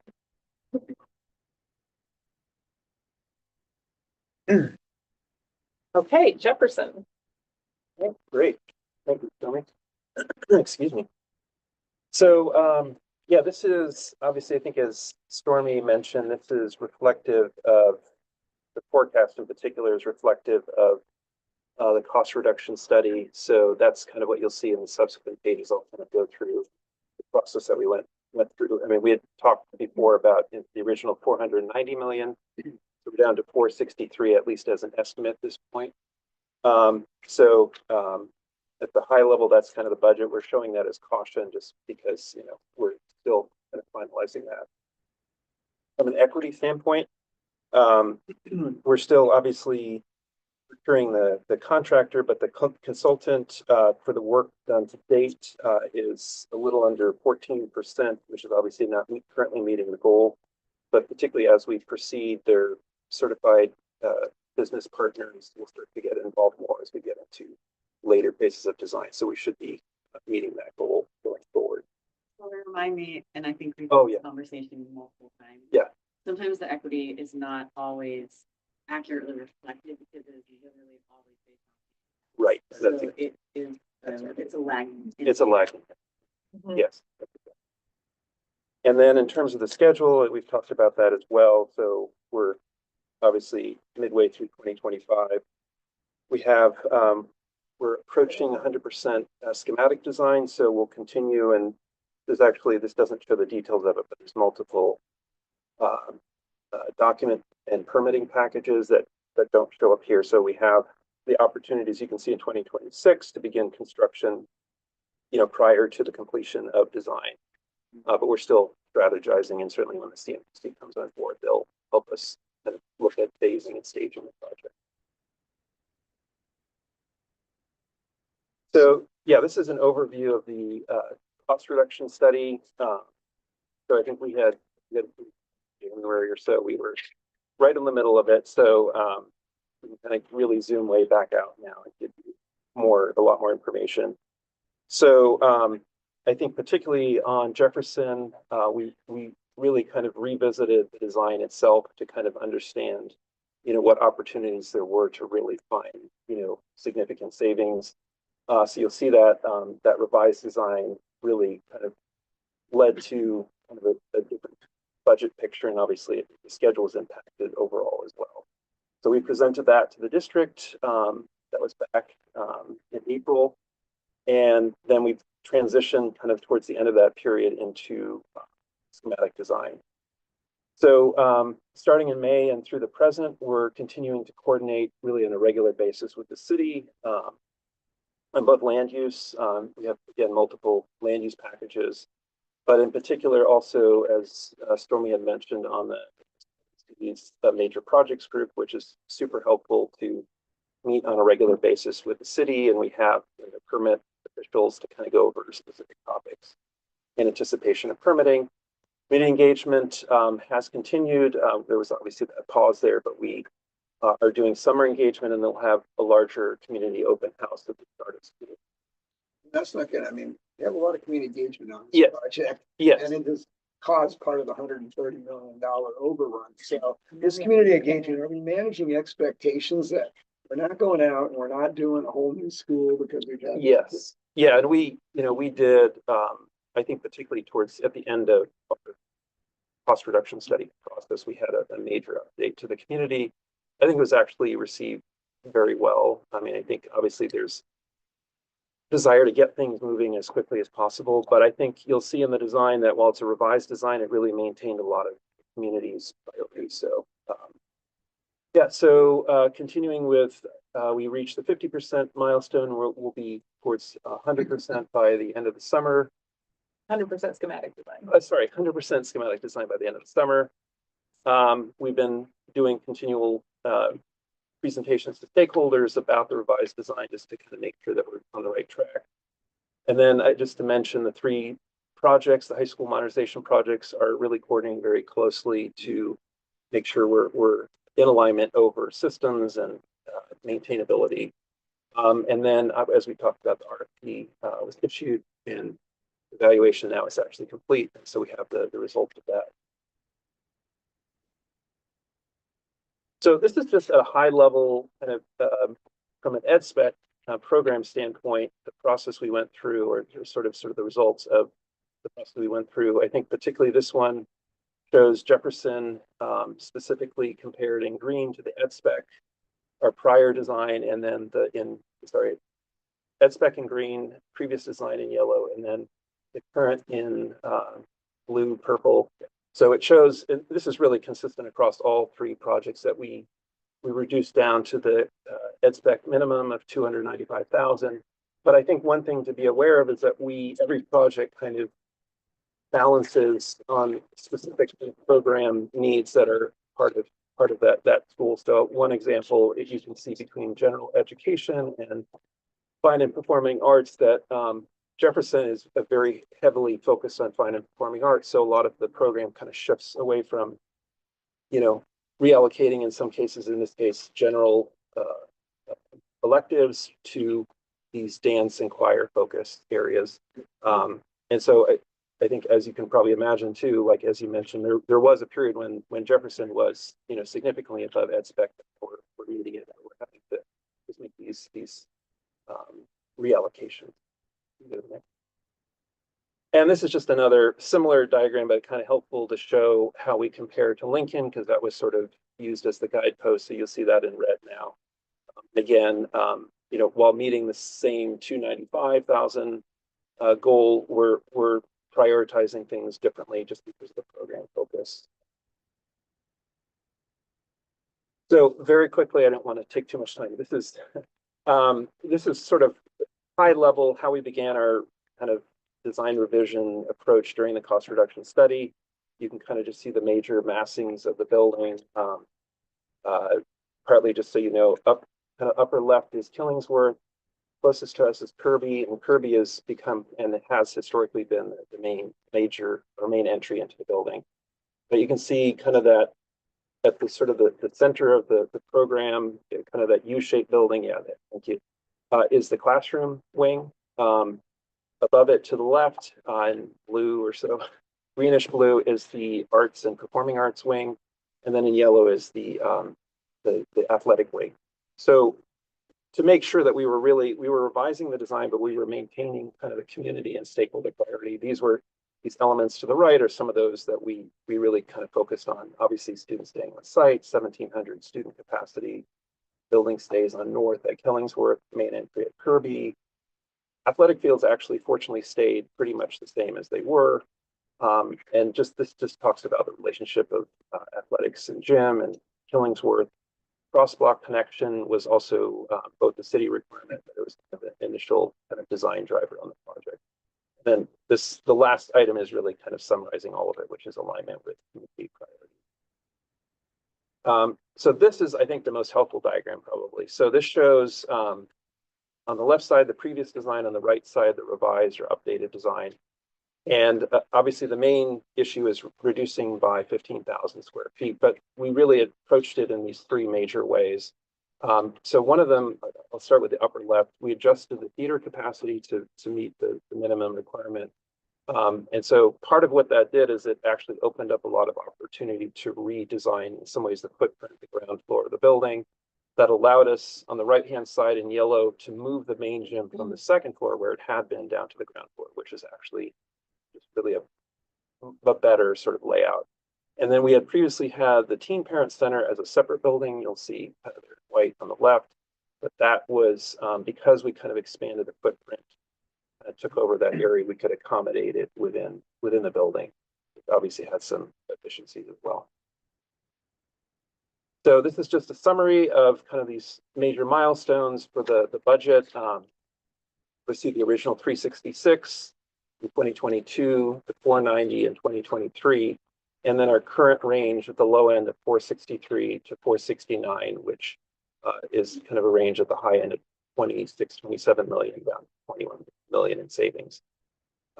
So we're still fine tuning that. We're meeting with the cost estimator again next week to kind of say where we were back in April and then where we are now. Still carrying the same contingency we had back at least. We've what we had previously. I mean, we just maintain it as a percentage. So yeah, 10%. Yeah. So just very quickly, you might recognize the bulk of the site on the left is quite similar in terms of the field layout. And it's really where you approach the building on the right, and Killingsworth is kind of all the way to the right, and Kirby on top. So the shape of the building, as you'll see, really kind of took over kind of a larger area. So that affected partly the cross-block connection. But it really, again, allowed for more program opportunities. So this is, sorry, it rotates 90 degrees with north up or Killingsworth up and Kirby on the left.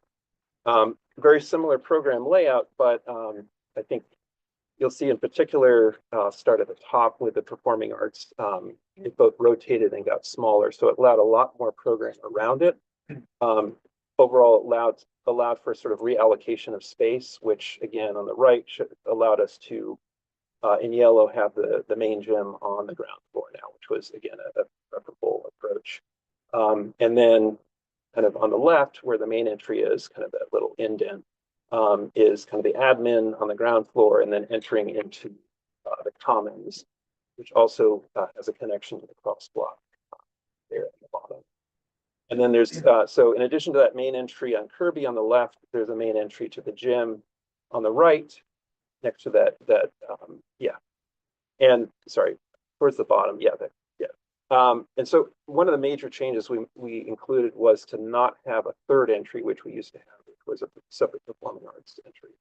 So this allowed us to be a little bit more efficient in terms of how we get access into the building, but that is a change to data. So similar program as we go up to the second level, you can see again wrapping around the theater, or a lot of the arts and CTE spaces, and then dance all the way on the right. That's a major part of the program on the second floor. And then you can see the aux gym kind of on the lower right, is up on the second floor.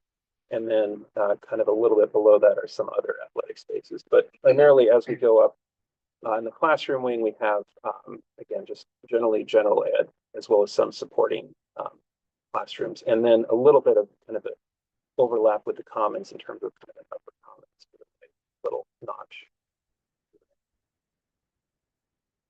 So very similar footprints as we go up in the building, and a nice opportunity that we had kind of making this classroom wing more efficient was we have this kind of central flex area that's kind of at the center of the building. It really kind of consolidates what used to be kind of several locations around the building. That's center location that goes up to the fourth floor. Yeah, just some very quick 3D views. So this is looking from Kirby towards Killingsworth in the distance. But you can see that cross block, which is kind of just sort of reshaped, but essentially that classroom wing is what you're seeing closest. And then you'll see a little bit of kind of the along Kirby towards kind of the center is the main entry into the building. Looking kind of back in the other direction along Kirby, in the foreground is the arts building, and you can kind of see what's in the foreground on Killingsworth is actually, I didn't mention, on the first floor is the media center. So that was a major goal of ours to try to give a more kind of life to the building. It's similar to what they have in Lincoln in terms of kind of more activated frontage. Is that a private house on? No, that's the North Portland Library. Oh, Yeah, that actually adds a little bit of challenge to how we lay out the building because there's a notch on our site. But it's a great relationship. It was just renovated, so that's kind of okay. a nice thing. And then kind of you can see a little bit on the upper left is the tall volume of the dance studios that kind of look out over Killingsworth. Yeah, so obviously we talked about CMGC. We'll be completing schematic design, going into the design phase approval and with cost estimating installation, particularly with CMGC on board now, or they will be. And then we'll be finalizing land use and permitting to start construction, early construction in 2026. And then again, continue with community engagement. So I'm just curious, I know we're gonna have the two separate sheets like we had for Benson, but we always have one sheet so we can see what the total project cost is. So I'm just wondering, in the next one, are you gonna update your current budget? The original budget was 366, so you'll update it to this new budget. Yes, yeah, I mean, I So think we won't that's be over budget. Right, so one of the next steps is to go back to the board with a revised comprehensive plan. So in the past, our comprehensive plan set the scope, schedule, and budget for the remainder of the project. And so as a result of the cost reduction study, that will be revised and approved by the board. So once that is set, then we will reset the baseline budget and schedule by which we're evaluating our progress on these reports. So that's the moment when that will go here. Okay, thank you. the questions. Thank you. All right, Donna Wells.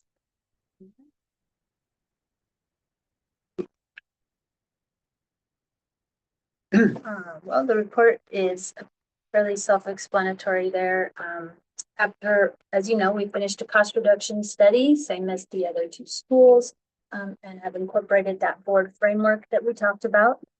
The project team has since redesigned the entire site and building at Ida Wells, and we've met the cost reduction target we feel, which is about 20 million. We're actually showing a page on here that's a little bit less than 20 million right now, but we're continuing to find savings for the project budget. But for the budget of design, we're at 20 million. You can see on that report page where the actuals to date of 7.7 and we come from 10. Still looking at how that's going to go. So Donna, just interject here that the look of this report page for Wells will also change because the 2025 bond was passed. So that means that the funding for construction of Wells is in place, and similar to Jefferson, Wells and Cleveland will also go back to the board with revised comprehensive plans to set the schedule and budget. And I should have mentioned it when the audits come. It's not, I don't know if it's entirely true that Cleveland and Ida Wells face higher than expected costs because we really didn't thought it's cost. That's why we did $20 million, because we were going to generate what the thing cost. Now we knew after you did kind of the first rough, it was about 460 million, which was kind of a sticker shock thing, but we really didn't know. That's why we only did $20 million in the 2020 bond issue, so we could flush out what the thing was doing. So maybe I just observation that we didn't really know. We hoped, right, it would be the same price as Lincoln, but we actually didn't know what it was going to be. Right. So next time we're here, we'll have the Big fat numbers. Much bigger numbers.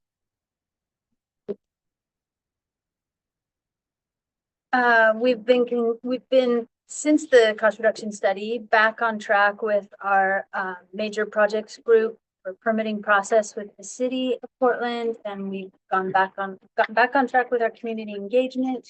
In the spring, we did an open house for the community. We did a Rosedale Farmers Market table, and that was very successful. People really appreciated us being there. That's right there in the parking lot between Ida B. Wells and Reiki Elementary, which is right next door. So we're going to do that again in August and reach out to people that may not know what's happening at the school. And we're back on track with design advisory group meetings.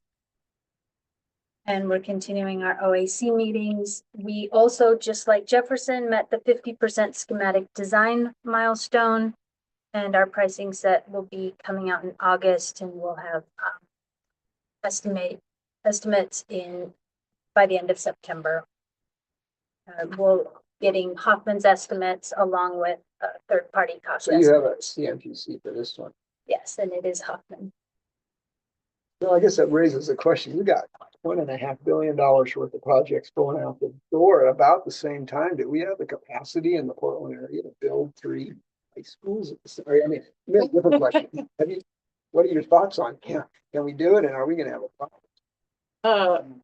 Coincidentally enough, we are having a pre-project team scheduling workshop tomorrow to evaluate the risks and come up with mitigation strategies and decide which mitigation strategies to implement, so that we can incorporate those strategies into our comprehensive plans before we go to the board. Hoffman did just. Was completing the return on So we got lots of time on our hands. they're gonna free up some resource capacity there, I'm sure, but that was the equivalent of.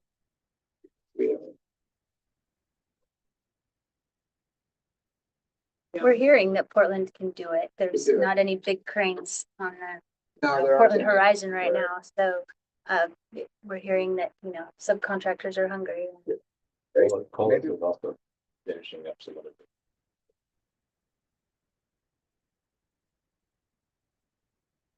They should both have capacity. Great, that would help the bids. On the next slide, we just show where we were. Existing Ida B. Wells is at 261,000 gross square feet. They're on the left. The ed spec is at 281,000. The improved comprehensive plan, we were up around 311, sometimes higher than that. It was fluctuating, and then we brought it down to the 295,000 per the framework. And on the site plan, you can see what it looks like now. The current school is on the east side where the baseball field and tennis court are shown. Apologies, I don't have that dashed in there.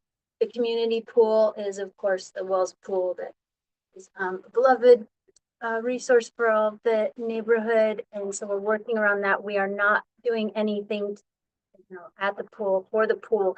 However, the locker rooms are a part of the existing school. So we are building a support building for showers and dressing rooms to support that pool. So that's kind of the little white square rectangle there south of the pool. It's slightly moving from that location. It's still in design, but that's kind of representative of what we're looking at. Reiki's not labeled on here. Apologies for that. That's the school there on the lower left. And so there is a slope to this site, if you're familiar, and some of you have been there I know we had a BAC meeting there one time. It does slope down to the left, so that multi-use field there in the southwest corner is lower, and then there's a hill there where those trees are, drops off pretty significantly down to the parking lot where Reiki is. We will be adding all of those trees or green dots around the perimeter of the site, but we are keeping that perimeter road. And so each one of those dots basically represents a parking spot that is lost. So we'll be adding approximately doubling the parking lot that's there in the southeast corner of the lot. And so we should end up with just about the exact same number of parking spots as they have right now, which we heard very loud and clear from the community members. They don't appreciate parking in the neighborhoods. It is challenging in the Southwest with a lack of sidewalks and curbs and crosswalks and things the parking lots are very important to that community. So that's staying about the same and keeping a lot of people happy on that. How are trees taking a part? Oh, because right now that's all parking and a road around the perimeter with no trees, but for zoning codes, we do need to come back in and improve crosswalks and for drainage, bring in all those trees. That whole perimeter where all the. Stormwater treatment. Yeah, right now. Right. I Each see. one of those green dots is a parking spot that will become a Literally. tree. Yeah. Right. Or about every seventh spot or some seventh spot. Yeah, and then, Which is longer than. I thought that was the perimeter, the side of like sidewalk. Parallel sidewalk. oh, parking. right, yeah. Really, the only new part is those trees around the perimeter of the site. Just west of the track and field and in between the softball field and the track and field, that is where that farmer's market occurs every weekend in the summer and every other weekend, even in winter. So we might be trying to place some of those trees and planting tents and so forth, because they're not looking forward to disrupting their flow of how that setup is. So we're looking into that as well. The main entrance to the school is there on the east side, coming from that southeast parking lot. But there's also a very strong north-south connection where we're bringing people from the bus stops that are identified at the north where it says Tremont Bus Stop. And then you'll see where it says field entry. So the north-south connection is to the east of the pools, and bringing people there kind of in that slightly meandering sidewalk. Coming in on the east side, there's an entry on the south that is for the student-based health center. And this site will not have a teen parent center, partly due to those cost reductions in the framework was determined that is not needed on this site. We're hoping to kind of have share resources with Lincoln. Lincoln has a teen parent center, but they do not have a health center. So maybe there can be some sharing between the two schools, and the administration is favorable to that idea and talking about that. Let's see what else is on this site. All those fields will get new turf and upgrades. Can you describe the major change of not rotating the track and field that resulted during the cost reduction study? Yeah, one of the framework things was also to do as least amount of changes as possible. And initially we thought that would save more money by not rotating it. When we were going to rotate it, it was going to be right where the multi-use field is there on this plan. We looked at that, and since we were planning on moving it, we didn't go through a real complete evaluation of remodeling it. Now that we've gotten into what would it actually cost and studying what are the seismic upgrades and so forth, it's really not saving that much to keep that grandstand. However, it does save some to keep the track and field where it is. And it really works well in this current location for the entire site. And when we went back to do this cost study, it helped us really look at everything on the entire site. And so by doing that, we found some other savings in designing the whole site and then also in redesigning the building. So just pausing and looking at everything, we did save some money. However, we're not necessarily saving it on the grandstand, and we'll talk about that in some subsequent slides here. Here's where you can see the massing of the building pretty well. One thing that we did when we redesigned this building that's really helped with cost savings is separating those uses where athletics is in the yellow in the northwest corner, purple represents the fine arts area with the auditorium, and then blue is all of the academics all in one bar, as opposed to mixing some of those uses. And then the commons or the heart of the school runs right through the middle there. That's the white. You can see it. And then one big change also, you'll see that it's 3 stories now, the blue academics wing. That used to be 4 stories high there on that front of the building. So it's fitting, I think, a little better for the neighborhood and next to the Purple Fine Arts, Performing Arts part of the building. And we did increase the floor plan a little bit of 20 feet on the east and west in order to get rid of that 4th floor on the top. That was a significant savings. It is in plan where you come in on that main level. If you come in from the entry porch that's labeled there and you walk through the commons, there's an upper commons and then it drops down to a lower commons. So a 2-story commons there on the west. And it's angled just a little bit and it opens up to those beautiful views to the west that this property has. And again, just a really nice layout. I think we're all really happy with this floor plan for the whole school. And everybody that's involved in the project has really come to appreciate this plan much more than the other one. So it's working out great. It takes advantage of the slope on the site. Right. Yeah. Yeah. Because it does slope down the hill like that to the left or to the west.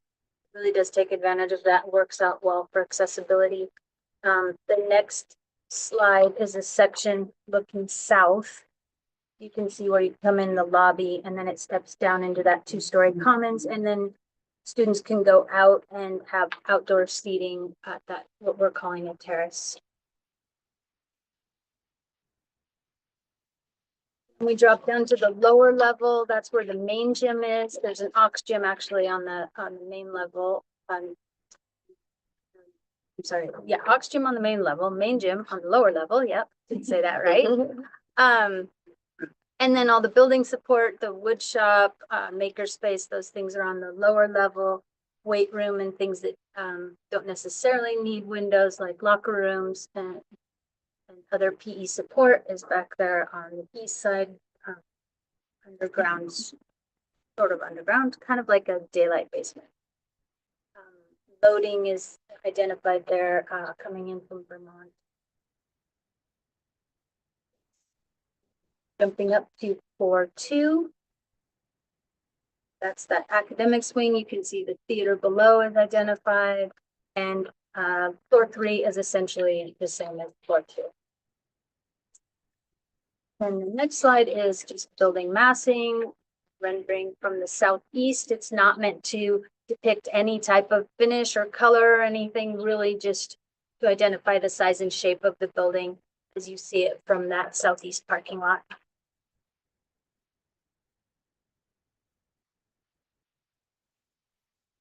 And then, like I said, we would talk a little bit about the grandstands. As we've continued to look at the grandstands and had more people out to look at it, structural engineers and others, you know, the structural engineer just walked up to it and said, this is going to be significant. And the pictures on the next slide really don't do it justice, how poor of shape it really is. The water is coming through it and causing a lot of damage, and they've gone in and tried to repair it multiple times. So we're looking at finding out what would be some life cycle costs if we do keep it, if we do upgrade it seismically and so forth, and you know, resurface the top and everything. What would it look like for the life cycle cost? How much is it going to be for maintenance to continue to take care of it? And if we remodel it, what will be the unknowns? There's going to be things that we get into it that we don't know. So we'll have more contingency set aside if we decide to keep this and keep working with it. And the unknowns could outweigh what we're predicting the difference right now. We're estimating 175,000 cost difference. But like I said, still weighing a lot of different things. Many of those are identified here. I don't want to just read the slides to you, but certainly I'm able to answer questions on any of these. But we are going to get some more information for Stormy and others so that we can provide more backup information to these things that are already noted. That's commendable that you're gonna do life cycle costing. Way to go, this is close to first cost. Oh, yeah, and it's not something that we have to do, but certainly we work with all of our maintenance people closely, and we don't want to hand them something that's going to be a headache. You'll Down the spend, road you'll and be spend more on costly. maintenance So, than you will on right. first cost.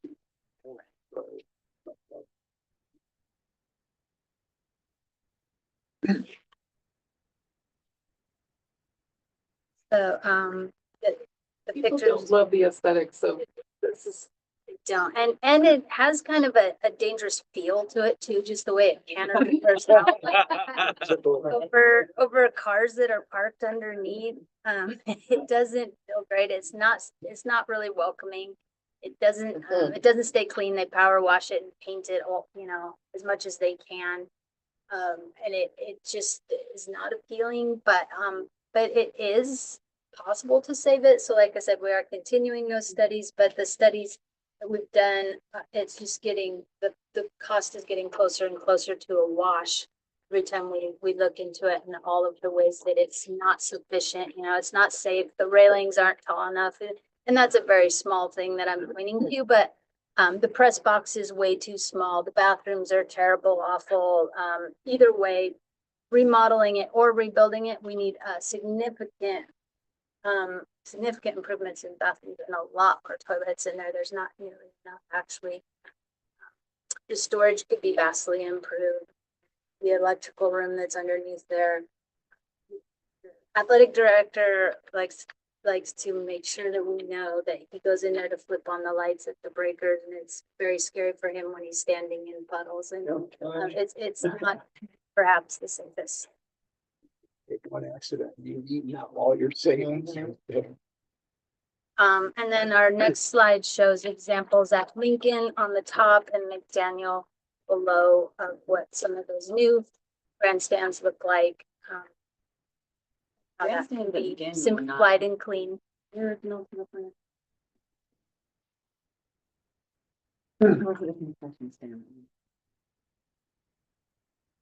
think there was a field house Field house, is that they're added after the fact. and the alumni association.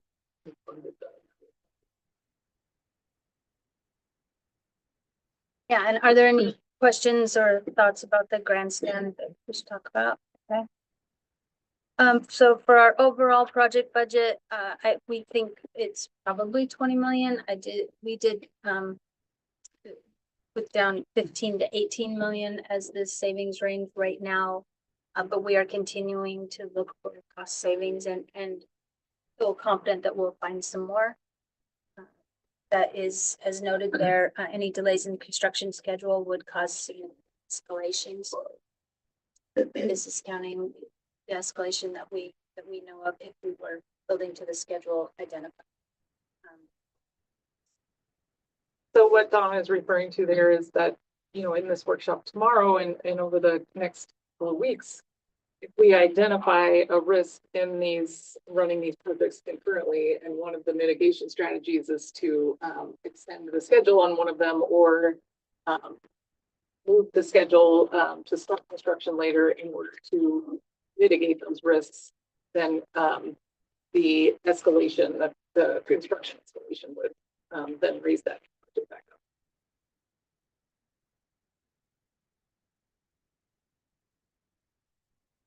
With that, There's no winning. So high level, the cost savings came from reduction in site work and also reduction in square footage. Yeah, simply put, that's absolutely correct. We right-sized some different things. The band room was sized a little bit large before. We took a little bit out of common spaces, corridors. The commons itself. We looked at anything that didn't affect the student experience. That was certainly number one that the students want. Is there any And also- reconsideration of structural systems, finishes. Yeah, and that's where we're going to continue, we think, to find additional cost savings as Yeah. we go forward. And haven't gotten to the estimate for even schematic design. Bioengineering workshop. Then is there a whole life cycle? Factor to this? No. Solid material, economical. We do finish think about all versus those things, but we don't run numbers on those. Yeah, we don't run a whole project life cycle cost analysis to evaluate different facade systems or roofing systems. We kind of do that on a system by system basis, a little bit like with the roofing, that we have arrived at the sort of design standards or facility standards that we have because of life cycle cost analyses that have happened in the past that, we have come to understand that we're never going to have the funding to maintain roofs like we want to. And so we need to prioritize the quality of that, something that's going to last even if we don't maintain it as carefully. So that is one reason that led us to a design standard for the 2-ply roof system that we have.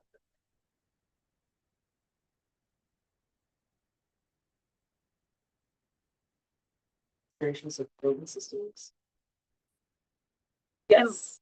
All 3 projects are evaluating structural systems right now to kind of look at the mass timber versus steel and concrete, and you all are planning a summit on that. Yeah, in September. Yeah. I mean, there's a couple, Cleveland's doing is a little bit ahead, so they're evaluating it. But yeah, it's looking at multi-factor, bringing in maintenance and operations, but also looking at in terms of constructability and possible schedule savings. So there's both the front end and the long term. Yeah, we're getting some initial feedback from the contractors that it is rather cost neutral, the way that the design teams are incorporating mass timber. So the buildings are, I don't think any of them are completely mass timber, right? They all have elements of steel and concrete for certain parts of the buildings. So we're getting some initial information that is surprising, but contractors are getting pretty good at mass timber around here in Portland, and I think some tariff evaluations are also factoring into it. Yeah, for metals. I mean, also other kind of auxiliary benefits like site disruption, schedule. Yeah, especially it's not for consideration, but I think it's community, adjacent community. I think they can do some things with panelized construction on mass timber that they can't necessarily do with decks and things like that. So there's some opportunities with the schedule and sequencing and that the CMGCs are helping. So more on that. Also evaluating our sustainability criteria. One of the parts of the framework from the board was to look at the benefits, costs and benefits of LEED Gold certification. And what we found is that LEED Gold certification is actually required by the state for building projects. So that we can use to save costs.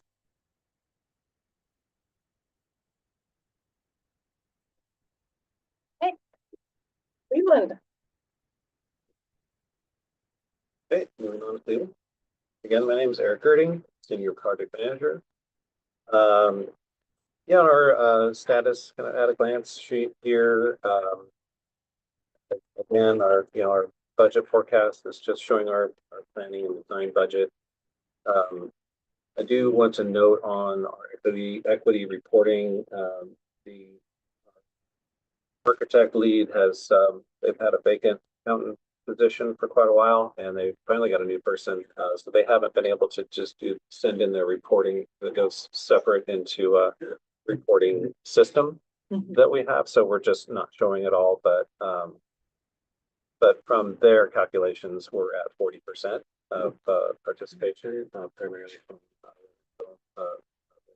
business or primary design partners.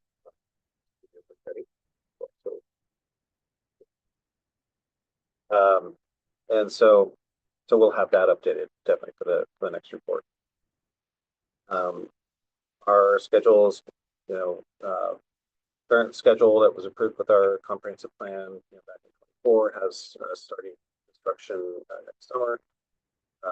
But as Tori mentioned, we're getting all the teams together to look at how we're seeing the projects and permitting and construction and so forth. So that revised.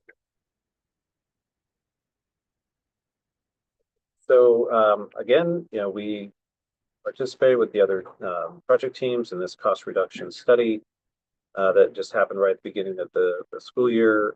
Just prior to that, we had completed the schematic design phase of the project and also completed our first estimate with Skanska or CNBC and conducted a pretty thorough value engineering effort at that point. And then moved into the cost reduction study as directed by the board, which was a couple different phases of work. And what we're calling the framework that the board had approved. I believe that was in March, I think. So it took a while to kind of get to that point to really understand what parameters we were looking at for the cost reduction study. And so, the board then said that no, we still want to maintain our ed specs. We want to maintain our design standards, which called out for all of those materials and systems. Pretty robust for these buildings that we want to last a long time. So, and then also meeting the guidelines of the climate crisis response policy, which includes all electric infrastructure to the building. And so, although we've been analyzing sort of all the systems, mechanical systems, structural systems, finishes and everything, we're all still staying within standards. And so we have presented to the board a range in savings of the project between 18.2 and 6.6 million, which mainly came from a reduction of about 20,000 square feet of space, and some other changes to some of the systems, some of the things that mechanical systems that we were looking at that were maybe a little bit more involved, and just really trying to get as much efficiency sort of out of the building and still maintaining those design standards. I'd have to say I have a typo here, because after further refinement of the study, we have a target of 12.8 million in savings. And missed the capital in there. Yeah, so that's and basically that range was established where, the higher range, we had some aggressive changes that were that were ideas that the design team were putting together. And then after evaluating those, we needed to be conservative on some of those, some things that were actually didn't meet our standards. So we knew we couldn't do, but they were still proposing, hey, what about this? What about that? So out of that range, we established this target in the middle of 12.8 million. But I want to qualify that the 12.8 million is in context of the entire project budget and not just the cost of construction. We actually had about 14 million of cost of construction that we had targeted, but we have an additional design and engineering fees of about 1.5 million as a result of the cost reduction study, of reworking over the last 6 months and revising schematic design. And also, as we're getting into the planning efforts regarding the Marshall High School campus, which is going to be the swing site for Cleveland during construction, identifying some additional work that needs to be done over there that we hadn't anticipated. One of the items is the running track. Since the Cleveland running track will be out of commission during construction, we need to provide a swing site for those activities of running track at Marshall is in disrepair. And so that's one of the things we fixed our swing site budget in order to accommodate some additional work that we're doing at Marshall to accommodate Cleveland while they're there during. So that kind of those items sort of, were a little counterbalance to some of the savings that we were in the actual building. Just as the other teams did, we restarted our community engagement process, got back together with our design advisory group, had regular meetings with them, as well as workshops with Happy School, with community members, and meeting with staff, students involved as well. And then next slide, we're sort of additional work. So once we completed the cost reduction study, then we got back into revising the schematic design. The bond passed in May. Yay, we got funding. And so the design team reissued the schematic design documents based on the changes from the study there on May 22nd. And so Skanska, as well as our third-party cost estimator, which is Gamut Solutions, developed cost estimates. We got those estimates in and created a reconciled estimate on July 3rd. And that reconciled estimate is approximately 2.65% over that savings target that we had identified. And so we've been working on VE ideas to establish our pathway to budget so that we know that we can do better than that with accepted VE ideas we have, and then additional ideas that we're going to study in the next phase of design development. So with all those, we're actually, the target is now below because we need to shoot farther because we know that sometimes things happen. We also have identified risk items too that we want to start to create mitigation strategies for. So Skanska also issued an RFP for major trade partners for pre-construction services. So that includes mechanical, electrical, plumbing, and framing subcontractors. So their proposals are due week of August. And so we'll be down and collecting with those major trade partners. And then after that's complete, we're going to go out demo and abatement subcontractors, since that's the actual first scope of work that we'll be doing on the project, which is pretty extensive. And so we're currently doing a hazmat survey on site at Cleveland right now. So we'll have that survey and abatement design done. Go out to Did you have to do one of those at Jefferson and Cleveland also? They done? Hazardous material survey. We're starting that right now. So that's a risk to both, all three projects, right? I mean, as you can imagine, Jefferson's is. So yeah, that's identical. Yeah, and we are carrying a fairly significant risk item related to that, just because the numbers that Skanska has seen from demo contractors have been a big range.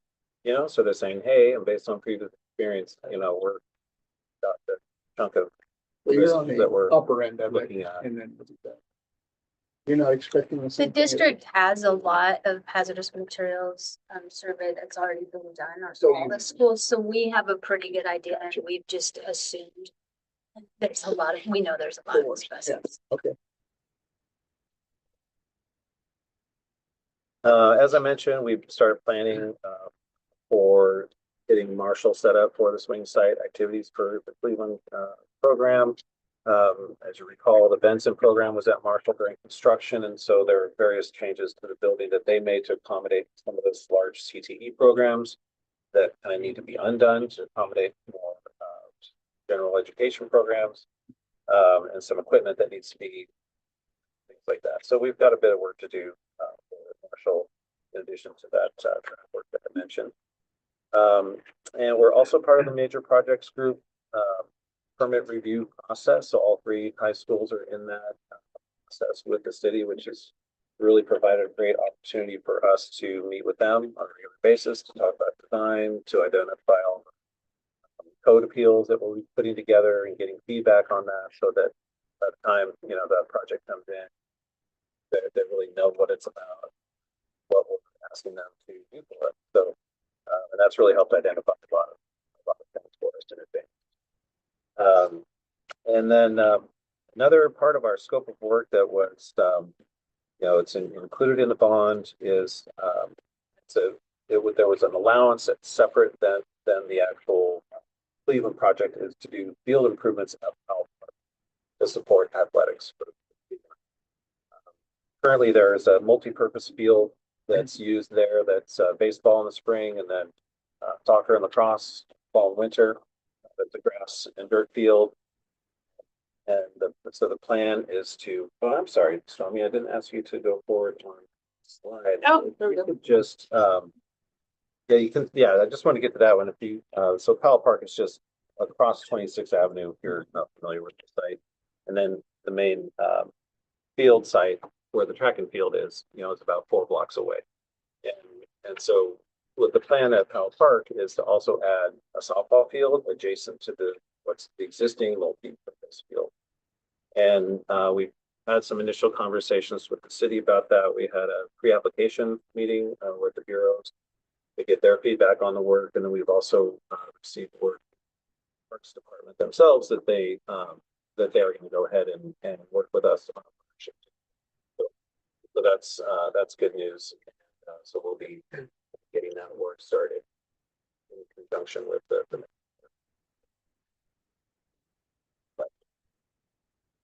So just a maybe new for some and a refresher for others, but the existing, you know, main Cleveland building site is a pretty small site that's more or less 4 small city blocks kind of in one major block. The existing building covers a majority of that site, and then there's a small parking lot across the street across 26th Avenue.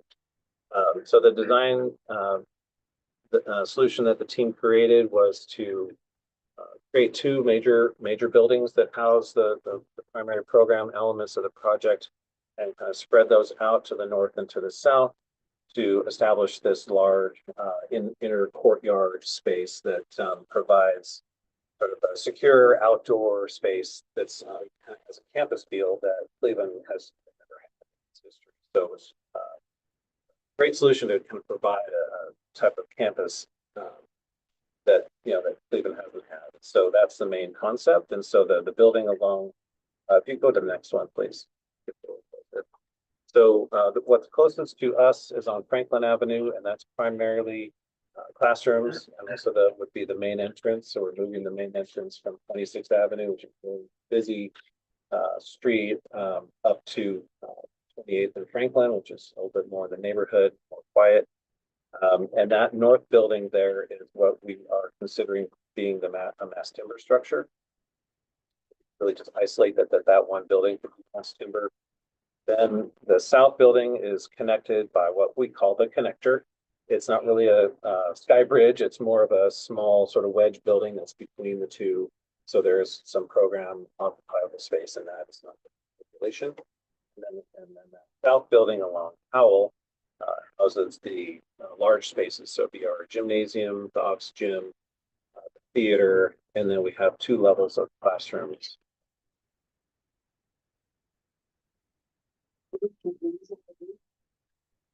Yes, that's PV. So part of our requirements that we have to meet for publicly funded buildings is the 1.5% of our contract has to go to green energy technology, and primarily that's been solar voltaic systems that we've done on previous modernizations, and so we really try to maximize the amount of space for that. As you can imagine, as construction costs have gone up, that bucket, that the 1.5% is pretty big. And so we really want to maximize what we're doing. The projects are also doing feasibility studies right now for battery storage systems on the projects. Those studies are actually being funded by the Energy Trust. And if we were to move forward with one of those systems, it would also be qualify for the green energy technology requirements. And most likely be covered within that budget already. But we're, we're still looking at the feasibility of that will be level decisions on whether we want this systems, but it's something that we're looking at. We have the ability though to, as a large institution with multiple facilities, if we don't spend all that money, we can put it into a larger pot. So say if all 3 high schools spend 80% of that budget, we can take what's left over and go to school and build a whole PV system there. So,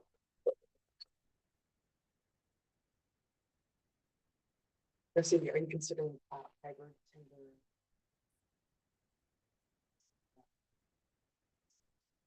well, right now, what we're looking at is like the south building with our large volume spaces is planned as steel and concrete, and that north building is kind of mass timber, but mass timber, with the timber panels, but with gypcrete floors. Our main lower level would be concrete and some steel, and we have steel moment frames as well. That's part of the structural requirement.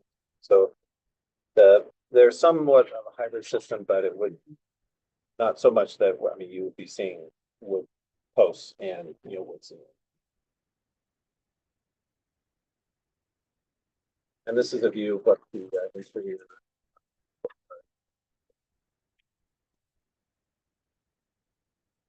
And then this is a plan view of Powell Park, showing the proposed fields that we're working on there. And so the east end of the park that has playground, basketball courts, and other facilities would still remain as a park facility. And it's kind of an open grassy area.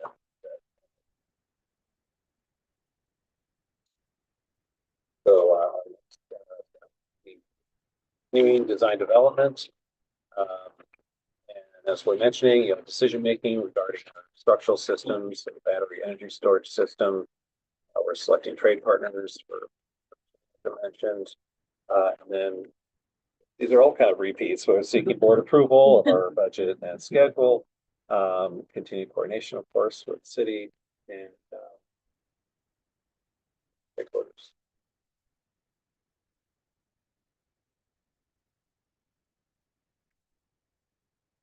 Cleveland. Okay. Next item was sort of a summary of the 2025 bond program. This is the slide that we're looking at here is the last presentation to the board on bond planning. And so I think you all were kind of exposed to this with Dan before the bond vote. This is just a reminder. And then kind of an update to this. In May, I think it was in May, just before the vote, the board passed a resolution that sort of defined how we will prioritize that physical facility improvements, deferred maintenance, and priority scope category. So what they said was the first $100 million of that is set aside for end-of-life replacements and deferred maintenance projects that would pose significant risk to operating a school building. So something that is going to, if a boiler is going to fail imminently, then that's going to affect our ability to operate the school in there. So that's what that first 100 million is for. The next priority is for the seismic improvements at the 8 to 10 schools that present the biggest risk. And so to skip down to that a little bit, right now we are in a sort of a planning phase for that seismic improvement program to prioritize all of our seismic deficiencies in the district.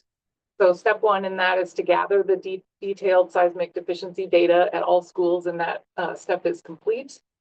That report is available on our website, and it is just an accounting of every seismic deficiency that was identified in the high level assessment that the structural engineer did.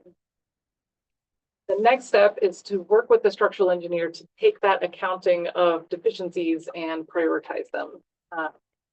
So we are in process on that. We're expecting that report at the end of July. And this is sort of a graphical representation of the kind of algorithm that we're using to come up with that priority. So it is based on defined standards for assessing the risk of a structural system based on its year of construction and its type of construction. And then we're taking that score and adjusting it based on if that building has received upgrades, seismic upgrades in it, or if it has notable non-structural deficiencies in it. And then we are taking that score and applying an importance score based on the occupancy or enrollment of the building part. So the structural engineer is not looking at like all of Harrison Park, for example. They're looking at the buildings that structural engineers think that's Harrison. So every addition essentially is a separate building and structural system. So there might be a unreinforced masonry wall that's in a storage room or something.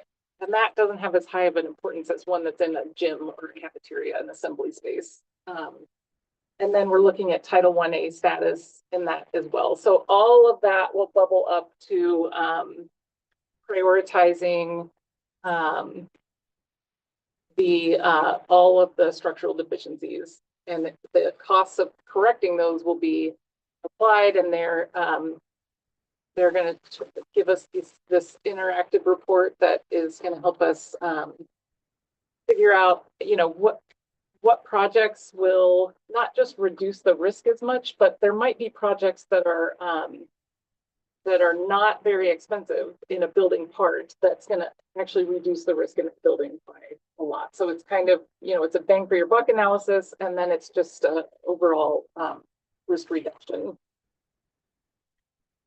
The next phase of that obviously is the execution phase. So once we have the project prioritized, we will execute them according to our standard operating procedures for all of our capital construction projects. We'll pursue grants from the state for seismic retrofits, and we'll establish some KPIs related to the seismic program. And the part of the resolution from the board was to report to the SFIOC at least 6 times per year. We will report the status of it to you all, along with all the rest of the bond programs on a quarterly basis. We'll have a 2025 bond seismic improvements website, similar to our other bond program websites. And then the seismic improvement program will be included in the annual performance audits, of course. So that's kind of a listing of the sort of accountability and transparency measures that will be applied here to the seismic program. So I wanted to give an update on that because it was recognized by the board as a high priority.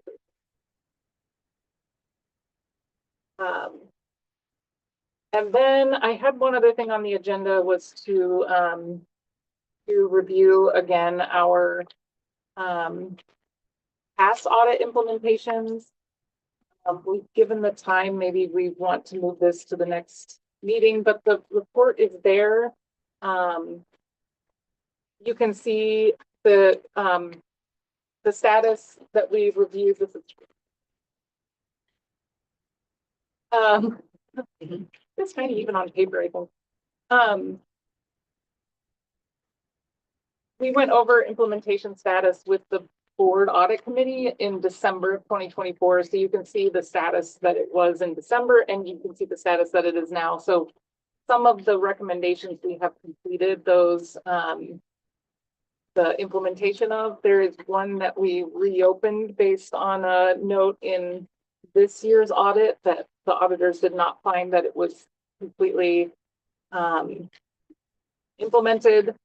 And then at the end of the report, I've added the recommendations from the year 6 report And so we will start developing the implementation plans for those and reporting on the status of those. So I won't go through these line by line. But the fact that we've been given this is great. We asked for it a lot, so like over the last couple of years, and so actually having it. Not that it's great when you send it in the packet, but I think it's cool to have it. None of these are no longer valid because the time has passed on. There's one, we're still completing it, but there is one about completing a post-project analysis for the McDaniel and Lincoln High School projects, and that is related to a process of evaluating the CMGC alternative contracting method. And so like the McDaniel project was a long time ago, so we might not get that much benefit out of doing that analysis at this point, but we're doing it. And we will do it. We're creating a template to do that on all of our CMGC projects going forward. So we'll do the project for, or we'll do the evaluation for Benson, and essentially the last step that we need to complete in this recommendation is to actually deliver the reports to the contract review board, which is the Board of Education.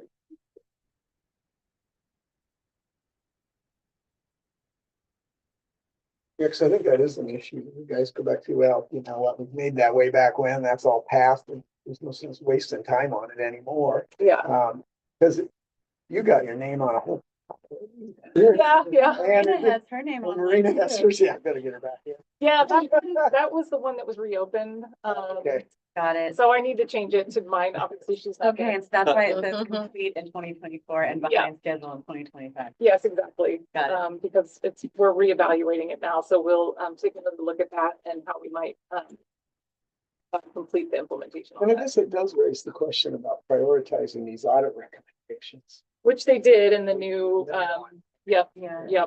So you all recommended that actually, and Kathy and team took that to heart and included high, medium, and low Yeah, okay. priorities on the new ones. And so in this tracker, if you look in the abbreviated recommendation at the end of the year 6 recommendations, it says auditor prioritization, medium or high or low or whatever they set it at. That's the packet. This one is, What that? that's in this package. That is in that tracker right there. So if you flip to like the last page, it's gonna have the year 6. So if you look in the second column there, basically at the end of the text, it'll say auditor prioritization. And then it'll indicate if it was high or low. Got it. So thank you for doing that, Kathy. Oh, yeah. Yeah, appreciate it. That'll help us to understand how to assign staff and, you know, how to prioritize our capacity that we do.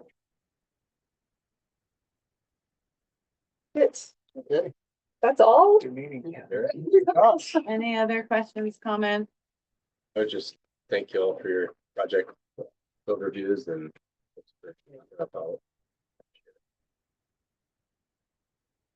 Thank you. I know it's a lot. With that, our meeting is adjourned. Done. Thank you. Thank you. For me, let us know. You'll at least let me know.